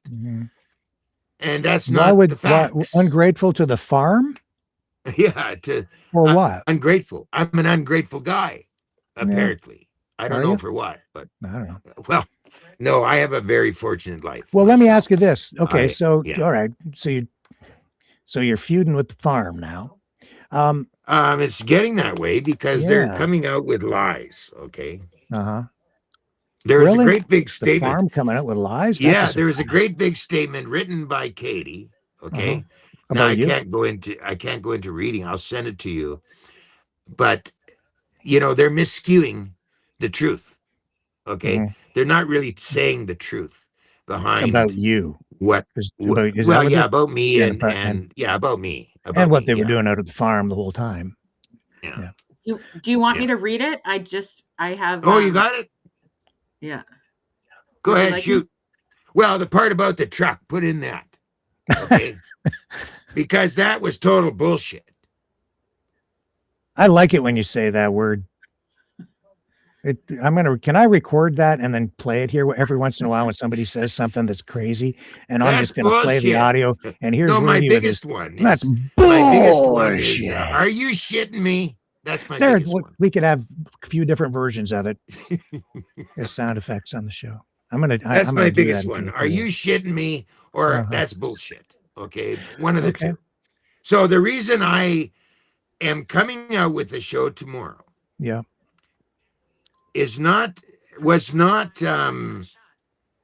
556 just made a comment saying he wants to be on your show. Yeah, whatever. Anyway, the objective of me coming out in a show tomorrow. Who's talking to you? No, my phone. My phone. Your phone is talking to you? Yeah, my people are messaging me like crazy. It's like the Star Trek computer talking to my Captain Kirk. the purpose of my show tomorrow on the Millennium was because in all the movements, or the movement that we have, or that I'm a part of, in going against the corrupt government and now the CFIA and etc. that we've had in the past have jumped on into the groups and misguided the groups. Okay, these manipulators and so on have manipulated the whole movement. Okay, in a lot of ways. Who's my purpose in the show yesterday, who tomorrow. Who? Well, I've done a 4-part series on who. I did a 4-part series on YouTube. It's up there regarding the convoy, for example. These are people that lost their path as far as the direction of the movement, and for whatever reason. Here it is again. 56 talk with you tomorrow, big guy. I'm a pretty popular guy. Big guy. Anyways, Your phone likes you. yeah. But Flirting Siri, with she you. can be a real so-and-so sometimes. Not Mhm. all the time, but sometimes. Okay. But anyways, That's a pretty certain people high-tech get into the motorhome. group and they divide and stuff like this. And that was more of my topic for Controlled tomorrow. opposition. Yeah. But tomorrow, now I'm going a little different way Mhm. because I don't like to be manipulated, okay? Mhm. Or my audience manipulated. So I'm coming at it in a little different way now that explains more detail about where the direction is going. Charles Iron Horse Hotshot said, "Can you hear me, Daddy?" Daddy? Yeah, Daddy? I know. Isn't that a weird one? Eh? Does your Like I'm gonna ask it. some of these Daddy? people are, yeah. What the hell were you watching before you came on here? Is No, that actually, he's- Chiak guy? Is that Chiak guy? Yeah, I think so. Yeah. I think so. Yeah. That Some guy's of a these troublemaker. people, He's a some well-known troublemaker. some of these people are a little off the wall when they address me. Some of them, as long as it's not hateful content and stuff like that, I'll listen. But when it gets to be ridiculous and out of this world, it's a little bit, guy, you're gone. So what You I know? want to, so you got sick at the farm. You're out there in the middle of freaking nowhere. You Yeah, had to call an ambulance. It Yeah. shows up and whisks you off to the hospital. Well, it didn't exactly whisk me off. My blood Yeah. pressure was so low, it was there for 5, maybe 10 minutes, if I Yeah. recall. Now, don't quote me, but they couldn't find a vein. Okay, Mhm. so my blood pressure was so low at that point that it took them a while to find a vein to get an IV into me. Mhm. I don't hate you, Daddy. I love you. Jesus, We I'm love you too, turning this Daddy. phone. I'm Daddy, turning this Daddy, I down. love you, Daddy. This is Obviously, this Chiak guy is nuts. listening. You should tell Just him don't to spank Oh, me, obviously, Daddy. he's keep yeah, his I'm No thumbs. turning it spanking, down. Daddy. Whatever the hell that's about. I'm turning it down so that it's not going to interrupt us anymore. I kind of like But, it, actually. But it was so low that it took them a while to get a vein to get an IV into me. Mhm. And like I said, it's only a 20% chance of people that survive Right. that make it. Okay. Mhm. And I guess it wasn't my time yet. Okay. So here I Well, still am in the yeah, fight yeah. and so on. Because they Yeah. they got you to the hospital, even though you were Yeah. out there in the middle of freaking nowhere, and Yeah. they still managed to stabilize you enough to get you to a hospital. What town did you have to go to? Which hospital? Well, it was a 4-hour trip in an ambulance to get to the 4 Kelowna hours. Hospital. Yep. As soon as we got into the Kelowna Hospital, it was Mhm. right into the OR, Yep. and that was it. And then the next thing I know, Charles Iron Horse Hotshot. I am not that Chiak guy. That Chiak guy. anyway, I pushed the wrong button. Now I've got it turned down. Okay. But anyways, Okay, it Daddy. was a 4-hour trip to the hospital, and I was lucky to make it 4 and hours. still be alive. That's how So, far yeah. away you were. Oh my God. 4 hours away. Well, they got an ambulance to you anyway. So you're very, very fortunate indeed. And so you get to the hospital and they get you in there. And Yeah. I guess you had to have emergency surgery at what was the hospital yeah. again? Kelowna Kelowna Hospital. General Kelowna Hospital. Okay. Kelowna General Hospital, yeah. Awesome. And so Yeah.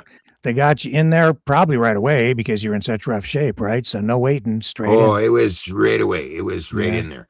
Now, Instant bear in service. mind, I was at the hospital 2 times before this, Mhm. the day before and the day Mhm. before that. That was Yeah. Friday and Saturday, Same trying hospital? to find out what was going on. Yeah. Was it the And same they sent me hospital? home. No, Newcastle, the one in Newcastle. Right. I went there Where twice. Yeah. Nicasp, yes, Nicasp. Yeah, So went that's there that's twice. much And smaller sort of a facility. yeah, Was it a and both walk-in times clinic of was some sent home. kind or? Both time, and even after a Yeah. blood test was taken on Friday. Mhm. Okay. So I don't know why the hospital couldn't go with further testing or whatever, But by Sunday No, morning, because when you're in a small community was it. like that, and you're that far away from, a major center, they just don't have the resources or the facilities or the equipment Well, to I tell you address this. I tell you something as this. serious as what you were They suffering told with, me or on even Friday. They told me diagnose. on Friday in the hospital Yeah. that my kidneys were operating at 51% capacity. Yeah. Now, that should have indicated right there was something going on. Okay. And to send me to further testing, because Mhm. I would have gone to go get further testing rather than endure what I endured on Sunday morning. I Mhm. guarantee you that. Yeah. Okay. What happened to me Sunday morning was the worst pains I have ever had in my life. Yeah. Okay. And it was so bad. Yeah. I couldn't get up off the floor. I was sweating profusely and I was breathing hard. Okay. Yeah. Really hard. And it was just horrendous. Okay. What I went through as far as the pain and Okay. everything was concerned. And again, I am lucky to be alive because of all the timing and everything. And Yep. my blood pressure was low, and there was a lot of factors involved with that. But what Yeah. happened was, I believe my blood started to coagulate, whatever you call it, and Coagulate. thicken. Yeah. Yeah, and that slowed it down. And then they rushed me into a test called an EG or something, or a thing you put into a guy. You put him into a machine, and he X-rays that way. Like, I don't know what you call it, EG or whatever, the ICG or whatever the fuck it is. MRI. Anyway, no, it was uh, The other thing. AKG or something like that. But that's where they cut me, sliced me up the middle like a codfish, Mhm. and also a cut on my leg to get a blood clot out of my leg. And that's still another concern going on. Yeah. But yeah, that was the damage done to save my life. And that's the war wound, I guess you call it, The war wound. for what they did. Yeah, Yeah. it was pretty extensive. Now, when I came out of hospital, all those little holes you see there, well, there was metal staples in there. Yeah. Okay. Yep. So when Gary did the work on my truck, I couldn't bend over. I mean, I couldn't Yeah. go out to my truck to do any work on the Sure. truck. Yeah. And that was the cause of it. Okay. Yeah. That was the reason. Okay. But now, Gary had been bragging about the fact that he's mechanically inclined, blah, blah, blah. And I changed the module in that truck myself. Okay. Okay. It's not a big job. Right. Okay. Well, It's not a big deal. I guess Gary's not Okay. as mechanically inclined as he thought he was. Well, he didn't have to touch the coil at all. Mhm. Okay. That's how I know he sabotaged the truck. Or just made a mistake No, because he didn't know what he was doing. I don't know how you make a mistake when the module has absolutely nothing to do with that coil. Okay? Nothing. The only thing that you take apart is the distributor cap, not the coil. The coil has nothing to do with the module. Mhm. So it's in a different part of the truck, in a sense, and has absolutely nothing to do with the coil. So when What I went size out to engine's in that inspect thing? the 350, 350 Chevy? no, yeah, GM? 350, Yeah. yeah, Okay. GM. So when Mhm. I went to inspect the truck, after all the shit was done, the fuel filter and everything, we couldn't figure out why this truck isn't running still. I went out to inspect the truck myself and seen what was going on. And the coil is sitting loose in front of the distributor cap, which is absolutely not where it belongs. Okay. And it was sitting there loose. So I knew at that point what had happened. Okay. He had disconnected the coil from the block or from the engine. And that's what caused all the problem. And Okay. then now I've got a broken brake line too, as a result. So now it's a little more major than just putting a coil on the top of the block. Okay. Mhm. I had to fix the brake line, and I can't do that where it was sitting. I have to get a mechanic to do that because Okay. that's a little more extensive. So All that's right. what had to be done. So the tow bill was $200 to go less than 10 miles. That's why you need CAA, dude. Yeah. And then Would the it cost you repair bill zero? was $571. Okay. That's not bad. And on the A lot of labor. A lot of labor to change a rusty brake line in a 94. on the bill, Mhm. it shows right there a coil, the brake line, Yeah. and new spark plugs. Okay. Okay. And then when I I brought don't know the truck back, what's the point of all this, Ruddi? well, this is what led up to me phoning Karen when I got the truck back and told her that there was still a little bit of work left to do on the truck before I could tow the trailer. And after that was done, I'm off the farm. No problem. Okay. Okay. There was no need to send a pack of wolves to my trailer and do what was done on Sunday morning. Mm-hmm. And that was the inappropriateness of kicking me off the farm. Okay. So that is pretty much it. But then they send out. I want to go back to just for a moment to your visit to the hospital. Yeah, go ahead. So how long were you in the hospital? I think I was in there 2 weeks. I thought it was a week, but apparently I think it was 2 weeks now. 2 weeks. Yeah, Wow. 2 weeks. So pretty heavy duty operation, man. Yeah. And I believe I wanted to be out as soon as possible time. because I don't like hospitals. Okay, I'm not a hospital guy. Me neither. I don't like to hang out there. So when they said, in order to leave here, you've got to climb up these little stairs. You got to walk around a little bit. I said, let's get it on. Yeah. Okay, where's the stairs? Yeah, okay. Sure. Question for you. You're from Saskatchewan? Yeah. Yeah. And you're there in BC. You get sick. I was born here in BC, though. I'm actually a BC guy. Yeah. Are you a resident? I was born here. I was born in Langley, BC. Cool. I'm just curious. Like, I've traveled around all my life. But you're really covered under Saskatchewan insurance, aren't you? Yes, so, I'm under Saskatchewan insurance. Not BC health insurance. Right. So when you went into the hospital, how did they deal with that? You had to present your Saskatchewan health card. Oh yes, definitely. I guess I was already registered with interprovincial arrangement to make sure that you got care. I guess, right? Yeah, but I was already registered under New Cusp Hospital because I had been there twice already. But because you're under Saskatchewan healthcare, they still took care of you, though, right? Oh yeah, of course they would, because that's the way it goes. Because of the interprovincial agreements. Yeah, exactly. But they knew who I was and everything when I hit New Cusp Hospital. Okay, sure. So because they've got a record. All of that was all there presented to because they're tracking you, dude. Digital ID. Yeah. Well, I wouldn't call it digital ID, but I would say digitized. It's all in the computer. From one to another. Yeah, it was covered. They knew all about what was in your innards, in your guts. Yeah, exactly. Yeah. So 2 weeks in the hospital. So what happens now? Do they send you a bill or what goes on? Well, I'm covered under Saskatchewan Health. So no, that's fortunate. Well, you know what I mean? I mean, we're all Canadians. We pay for it all our lives. We pay for healthcare all our lives. You got your health insurance. But no matter where you are, you're under a healthcare plan. Right. Okay. Whether it be BC or Alberta or agreements. Exactly. So that no matter where you go, you're going to be well, that's the way it's supposed to be. But damn right. If you take Alberta, for example, and they want to separate to become American, okay. Now you look at the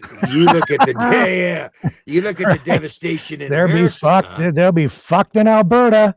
Sorry, Linda, for swearing. You look at the devastation in Alberta. Take it up with Chris Scott and Jeff Rath. You Alberta, it's not that way. And then look what happens when you go to BC. You ain't going to get shit. Oh, actually, they probably would still take care of you. In the U.S., they've been fighting about healthcare for years. It's horrendous what they've been doing. And you got it right there. You've got people being wheeled out and dumped on the road. That's right. Okay. Yeah. And they tried that shit here. Pretty damn lucky.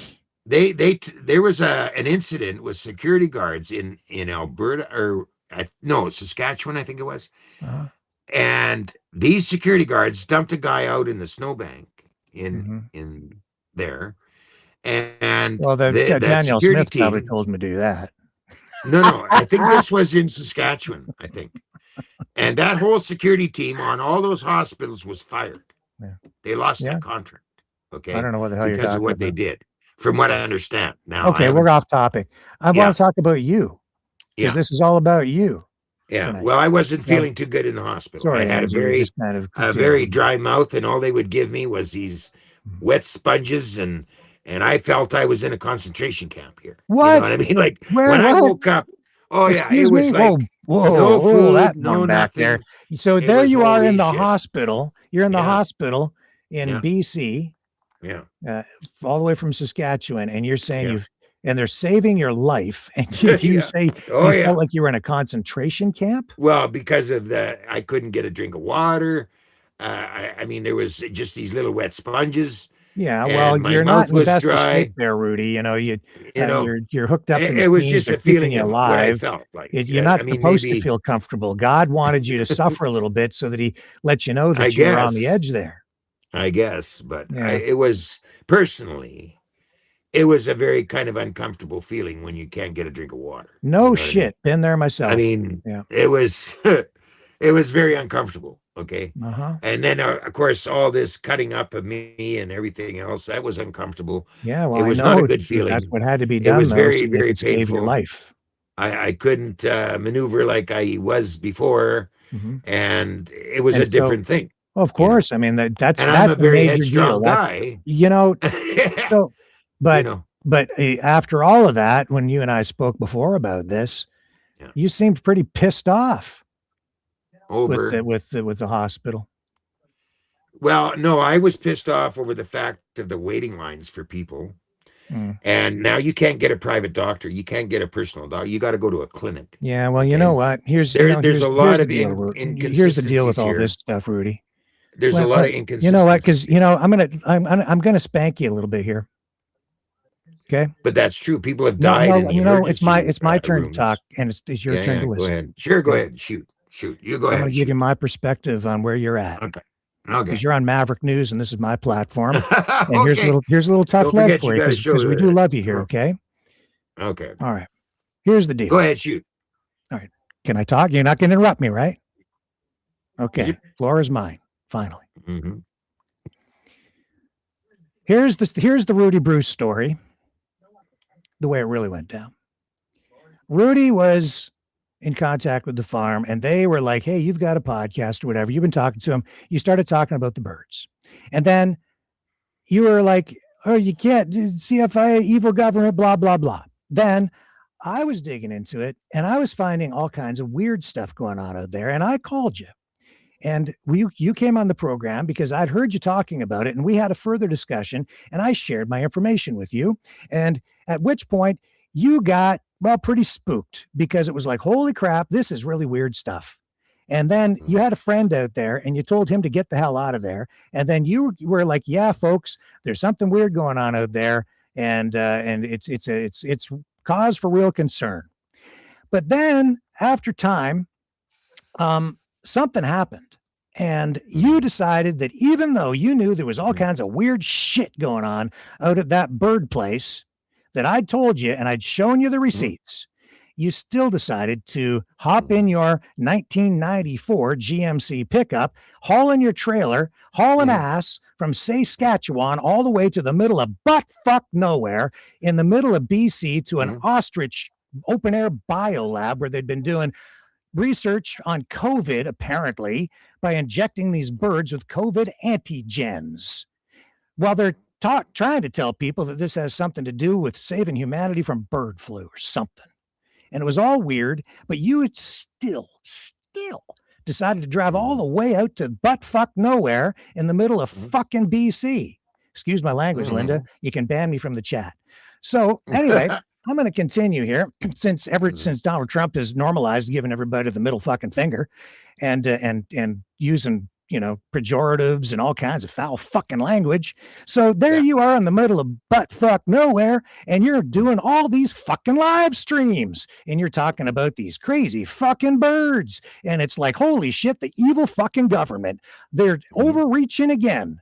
and you're like live streaming the living fuck out of the fucking internet with all these other motherfuckers who are out there trying to fuck up everybody's fucking mind with a big fucking psyop, and you're participating in it, even though you know the fucking truth, which isn't anything that you were fucking sharing. You were lying your fucking ass off about birds being fucking killed in the middle of the fucking night from fucking aerial drones shooting fucking pellets or fucking, I don't know what the fuck.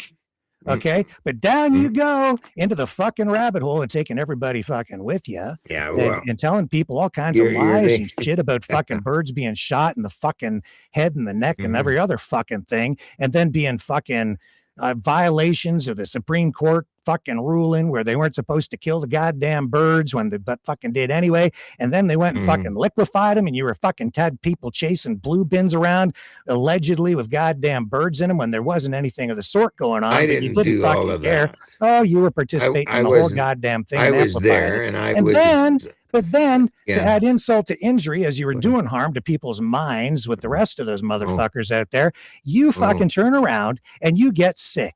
Okay. And then you pop a fucking aorta in your goddamn abdomen because I don't know why, but there you are. And thank God, Ruddi, because we do love you. And this is tough love. Okay. Because like we really do. I care about you. Okay. This is why I'm talking to you tonight. So then you get sick and you know, it's hard to figure out what the hell's going on with you because you're in the middle of butt fuck nowhere.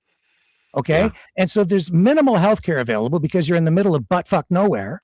But they still got your ass to a fucking hospital. You went there and they were assessing you. They said, hey, man, there's something really fucking wrong with you because you got something going on with your kidneys. So it goes on for a while, but they can't really fucking diagnose it because you're in the middle of butt fuck nowhere where they don't have many resources. But you're pissed about that. Okay, so you're highly critical of it because you're instantly critical of the government no matter what. Because there's no fucking balance with you, man. And so then you go back to the farm and you get sick and you pop it. Okay, so there goes your aorta. You're almost fucking dead because you're in the middle of butt fuck nowhere, and you're not healthy, man, because you smoke too much and you drink too much. And again, I don't drink too much. Love. I don't drink all the time. I know. I don't drink too much. That's there's a lot of years there, and you should stop. You should put that fucking cigarette down right now before you die, because we love you. Okay, but then you get sick and you're now on death's door. And they still get a fucking ambulance to you in the middle of butt fuck nowhere. And they get you to a fucking hospital, which is 4 hours away. And those EMS guys, whoever they are, they deserve the Nobel fucking Peace Prize that the fucking opposition. Well, they did a good job. Put it that way. I mean, everybody did their job. Man. Because they kept you alive long enough to get you to the hospital where when you arrived, even though you're not from BC, you're all the way from Saskatchewan, okay? Still Canadian. Okay. So then they get you in, no waiting for you, man, because you really need the fucking help. And they got you in right away, immediately. Well, they had then you had emergency surgery. The doctors there saved your fucking life. All right. And then you go up to your fucking hospital bed, right? And you're there, and everybody's really worried about you. There were people who came on this program and falsely reported that you had fucking died. And people were here. Somebody said that. I you know what? Yeah, you know, I know you didn't. Somebody else was spreading that around. Hold on, you know I need to speak to that. I need to speak to that. No, you don't. Let me finish. The floor is mine, and nobody talks over me. You can talk after. Okay, go ahead. Go ahead. Okay, then people here who have level heads and really are rooted in reality, they were crying for you, a human being, not for the fucking birds. Okay. No. All right. Yeah. And so they were worried about you. And then Katie and who was it? Daisy, I think went up there. Luca. Yeah. He's a real piece, isn't he? A real piece of integrity. So then he went up there and they live streamed you from your fucking room.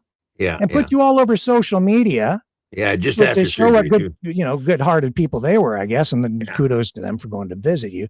Yeah. But then from there, what did we get from you? We got more anti-government bullshit. Like government's fucking trying to kill everybody, blah, blah, blah. When in fact, dude, they saved your fucking life. Now I ain't fucking done. All right.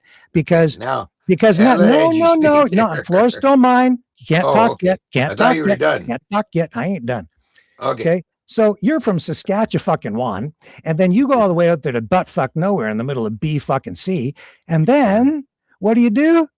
you just throw them your fucking health card, and they take you in and they do all this work on you, and the total bill comes to fucking zero. Fucking zero. They saved your fucking life, even though you should have fucking died, especially because you're out in the middle of where butt fuck nowhere, where I told you not to go in the first place. And this is your daddy talking, okay? And daddy's spanking you a little bit here, all right? Shouldn't have fucking gone there, especially given your health condition, all right, to pre-existing health conditions. But off you went. Healthcare bill under the Canadian healthcare system, fucking zero, even though you weren't from there. And you know what, Ruddi? I looked it up. If you'd been down in fucking buttfuck Texas, okay. Do you know what you'd be facing right now, my friend? I have no idea. I do. Minimum 500,000 US. You would be fucking destroyed, dude. You'd be so fucking far in fucking debt down in buttfuck Texas. That you would want to fucking kill your fucking self. You'd be wishing that they hadn't fucking saved your fucking ass and that you were fucking dead, because you'd owe fucking much money that you would be in fucking debt for the rest of your fucking life and beyond. Yeah. So that's the fucking truth. And now, and I still ain't fucking done. Yeah, go ahead. All right. Now you're keeping the whole fucking narrative going because you haven't learned your fucking lesson. All you've done is you've criticized the fuck out of the government again that saved your fucking life with a fucking social health care program that I think needs improvement. But, you know, I don't want to fucking destroy everything so everybody fucking dies that's poor. So there you are. You're still fucking criticizing the government, telling everybody that they want to fucking murder everybody when they actually saved your fucking life. And you're out there at the farm still sucking up to the people at the farm who don't give up two fucks about you, because they just wanted you to go out there to use your fucking platform to get their fucking narrative out there and their fucking lies and their fucking horrific stories about liquefied fucking birds. So everybody fucking donate while they're stirring up all kinds of shit, pissing off all the fucking people in the middle of butt fuck nowhere. Now you come on my fucking program unannounced, which is cool, fine. You know, I'm an open book here, and I'm happy to have people on. But then you come on to promote a fucking live stream with some bullshit fucking story, either because you don't know what the fuck you're talking about, or it's a fucking fabrication about how your truck was fucking sabotaged, which I'm having a hard time fucking believing. Except maybe the guy doesn't know what the fuck he's doing. I think maybe he didn't know what he was doing, and now you're turning it into a fucking story or whatever. But anyway, that's aside. Okay, I'll give you whatever. He didn't fucking sabotage your truck. At worst, he's just incompetent. And what you're doing really right now, Ruddi, is you are not feuding with that farm to the degree that you're letting on. You're just here. You're just here spinning up a story in order to keep this whole fucking thing alive and have us all talking about the fucking birds in the middle of butt fuck nowhere with a narrative, a story that you've made up about your truck being sabotaged and how you're a big fucking victim and that they treated you so poorly. And I don't know why everybody's turning on the farm suddenly, all the people who actually have been supporting the goddamn thing all the way along, except that by doing that, creating this drama, everybody's going to talk about the drama so that everybody at the end of it all can actually really deliver the same fucking message, which is that the government is evil and you have to fucking hate them because they hate fucking ostriches and you have to tear it all fucking down. And so I don't really believe you. I don't really believe that you're fighting with the farm that much. I don't think that there's that much feuding going on at all. And I don't think that your truck was sabotaged. I believe that you had mechanical problems, but I think you're using that as to spin that up as an excuse to come on here and then tell this fucking tale about how Katie and the people at the farm treated you badly in the end, which makes no fucking sense. And they kicked you off the farm, and now it's a big fucking thing. And then maybe they did, because you do get a little fucking inebriated when you're on your fucking broadcast out in the middle of butt fuck nowhere. So I don't know, man. That's the way it really went down. Rick, and really that's the fucking truth. Okay. No, okay, that's not the truth. That's not the truth. Okay.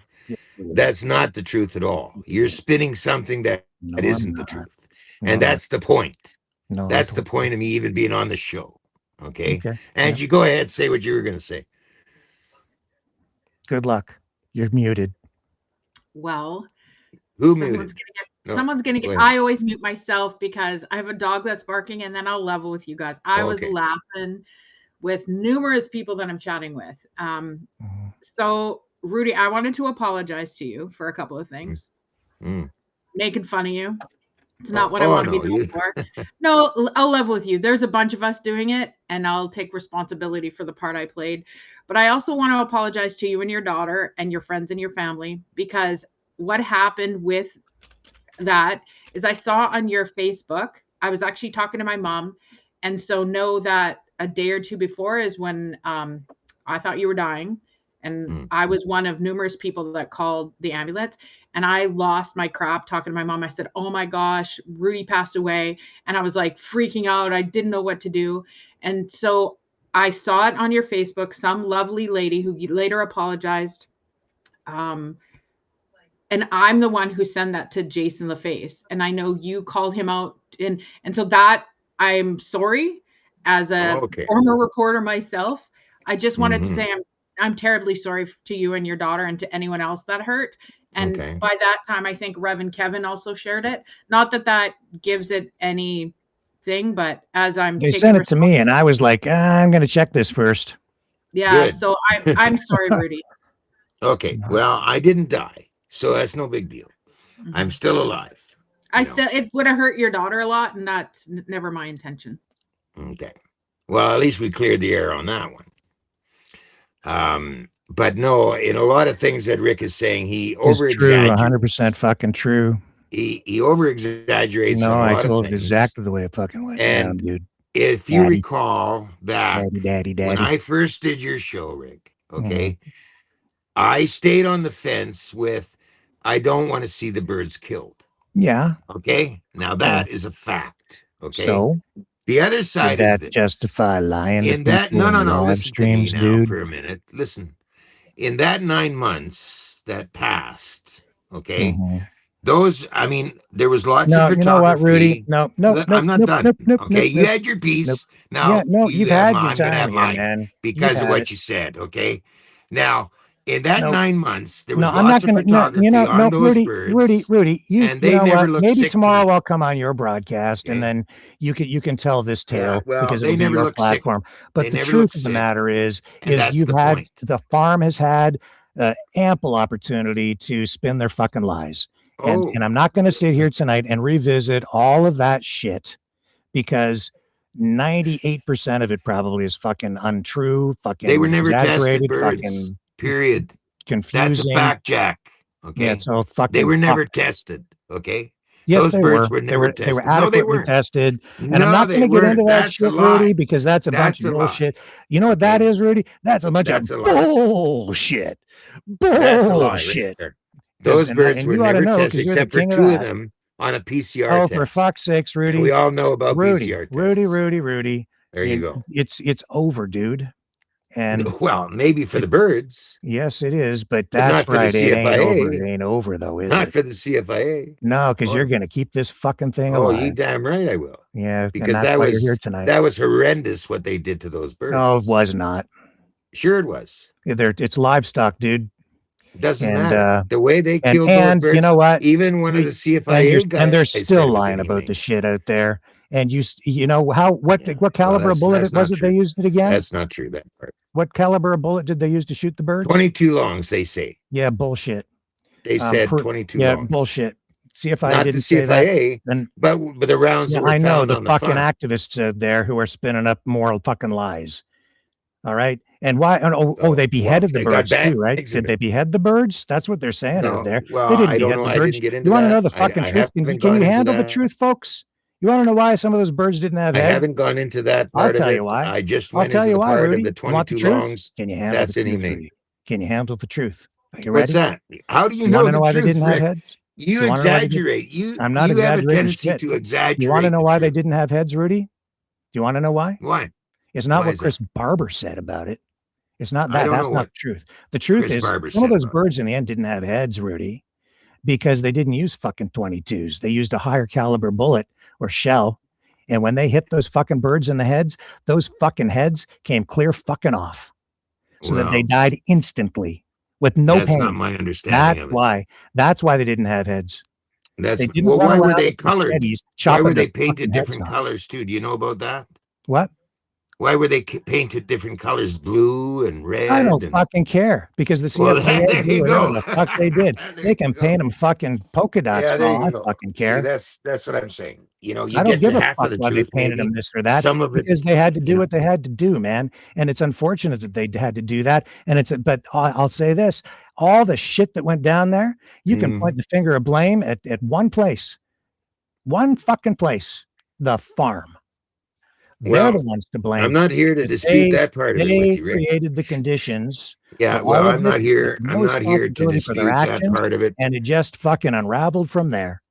I'm not here to And dispute that part of it with you. yeah, that's Okay? right. So stop I'm only pointing the here finger of blame at a government that saved explain. your fucking life. No, And now you're trying no. to rip the shit out of it That's all. what we pay because for you're in this part of a country, great Rick, big is we fucking pay. campaign Let me clarify to something. stabilize everything, man. In North America, Maybe an unwitting we pay idiot. the I just most don't in know. North Still idiot, America whatever. in taxes. And This is part of that bullshit. I don't give taxes a fuck is right to now, Ruddi. medical health care. You guys, the whole The group of you most in out North there, America. should be ashamed of yourselves from what you've done out there. No, I'm not Yeah, you ashamed of should all be myself at all. ashamed because Not at all. everything you've done is just spin up a pack Not of at lies. all. No, it's not. 100 And fucking you're percent. saying that.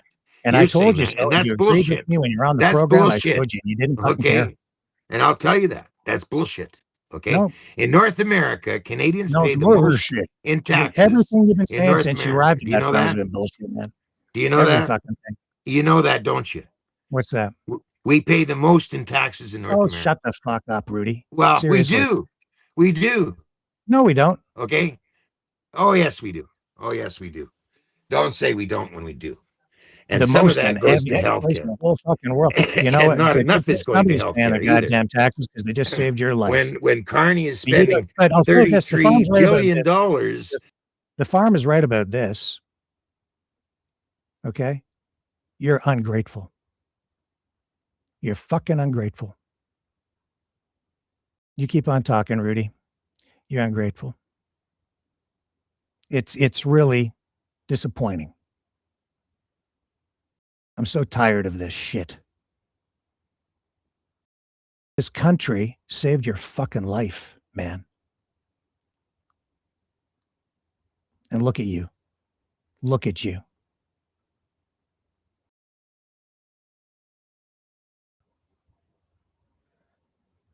Look at you.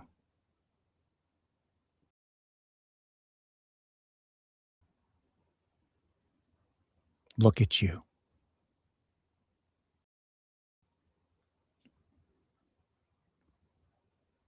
We love you, Ruddi. Tell the truth. For a change.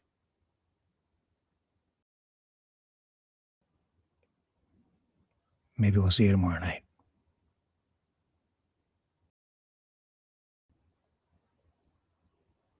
I love all you guys. Long live Canada. See you tomorrow night, 7 p.m. Eastern. On the flip side.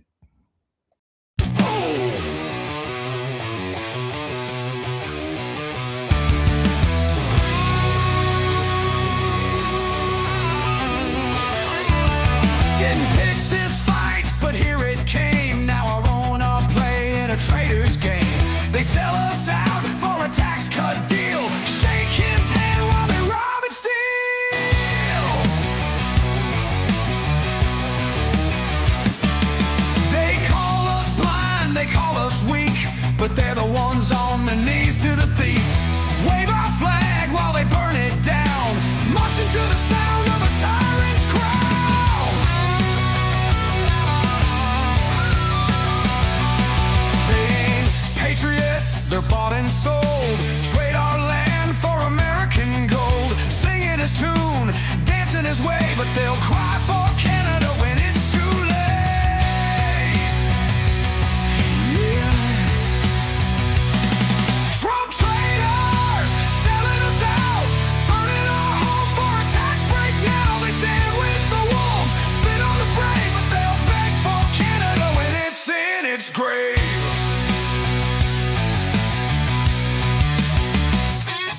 They talk real tough, but they bow real low, licking his boots while they put on a show.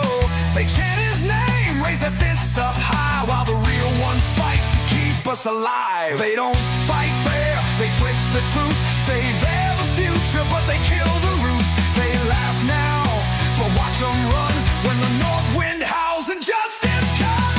Traitors, selling us out, burning our home for a tax break now. They stand with the wolves, spit on the brave, but they'll beg for Canada when it's in its grave.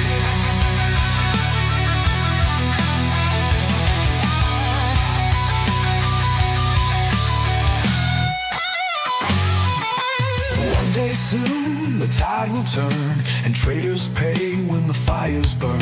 No statues raised, no banners flown, just names in dust where the traitors roam.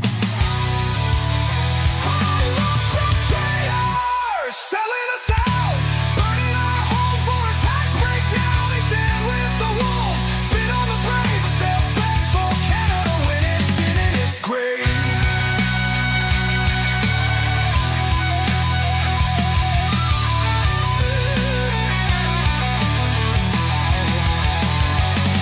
Trump traitors!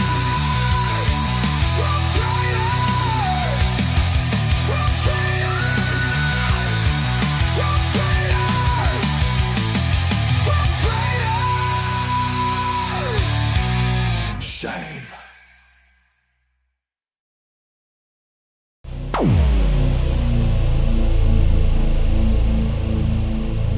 This has been a Maverick Multimedia production.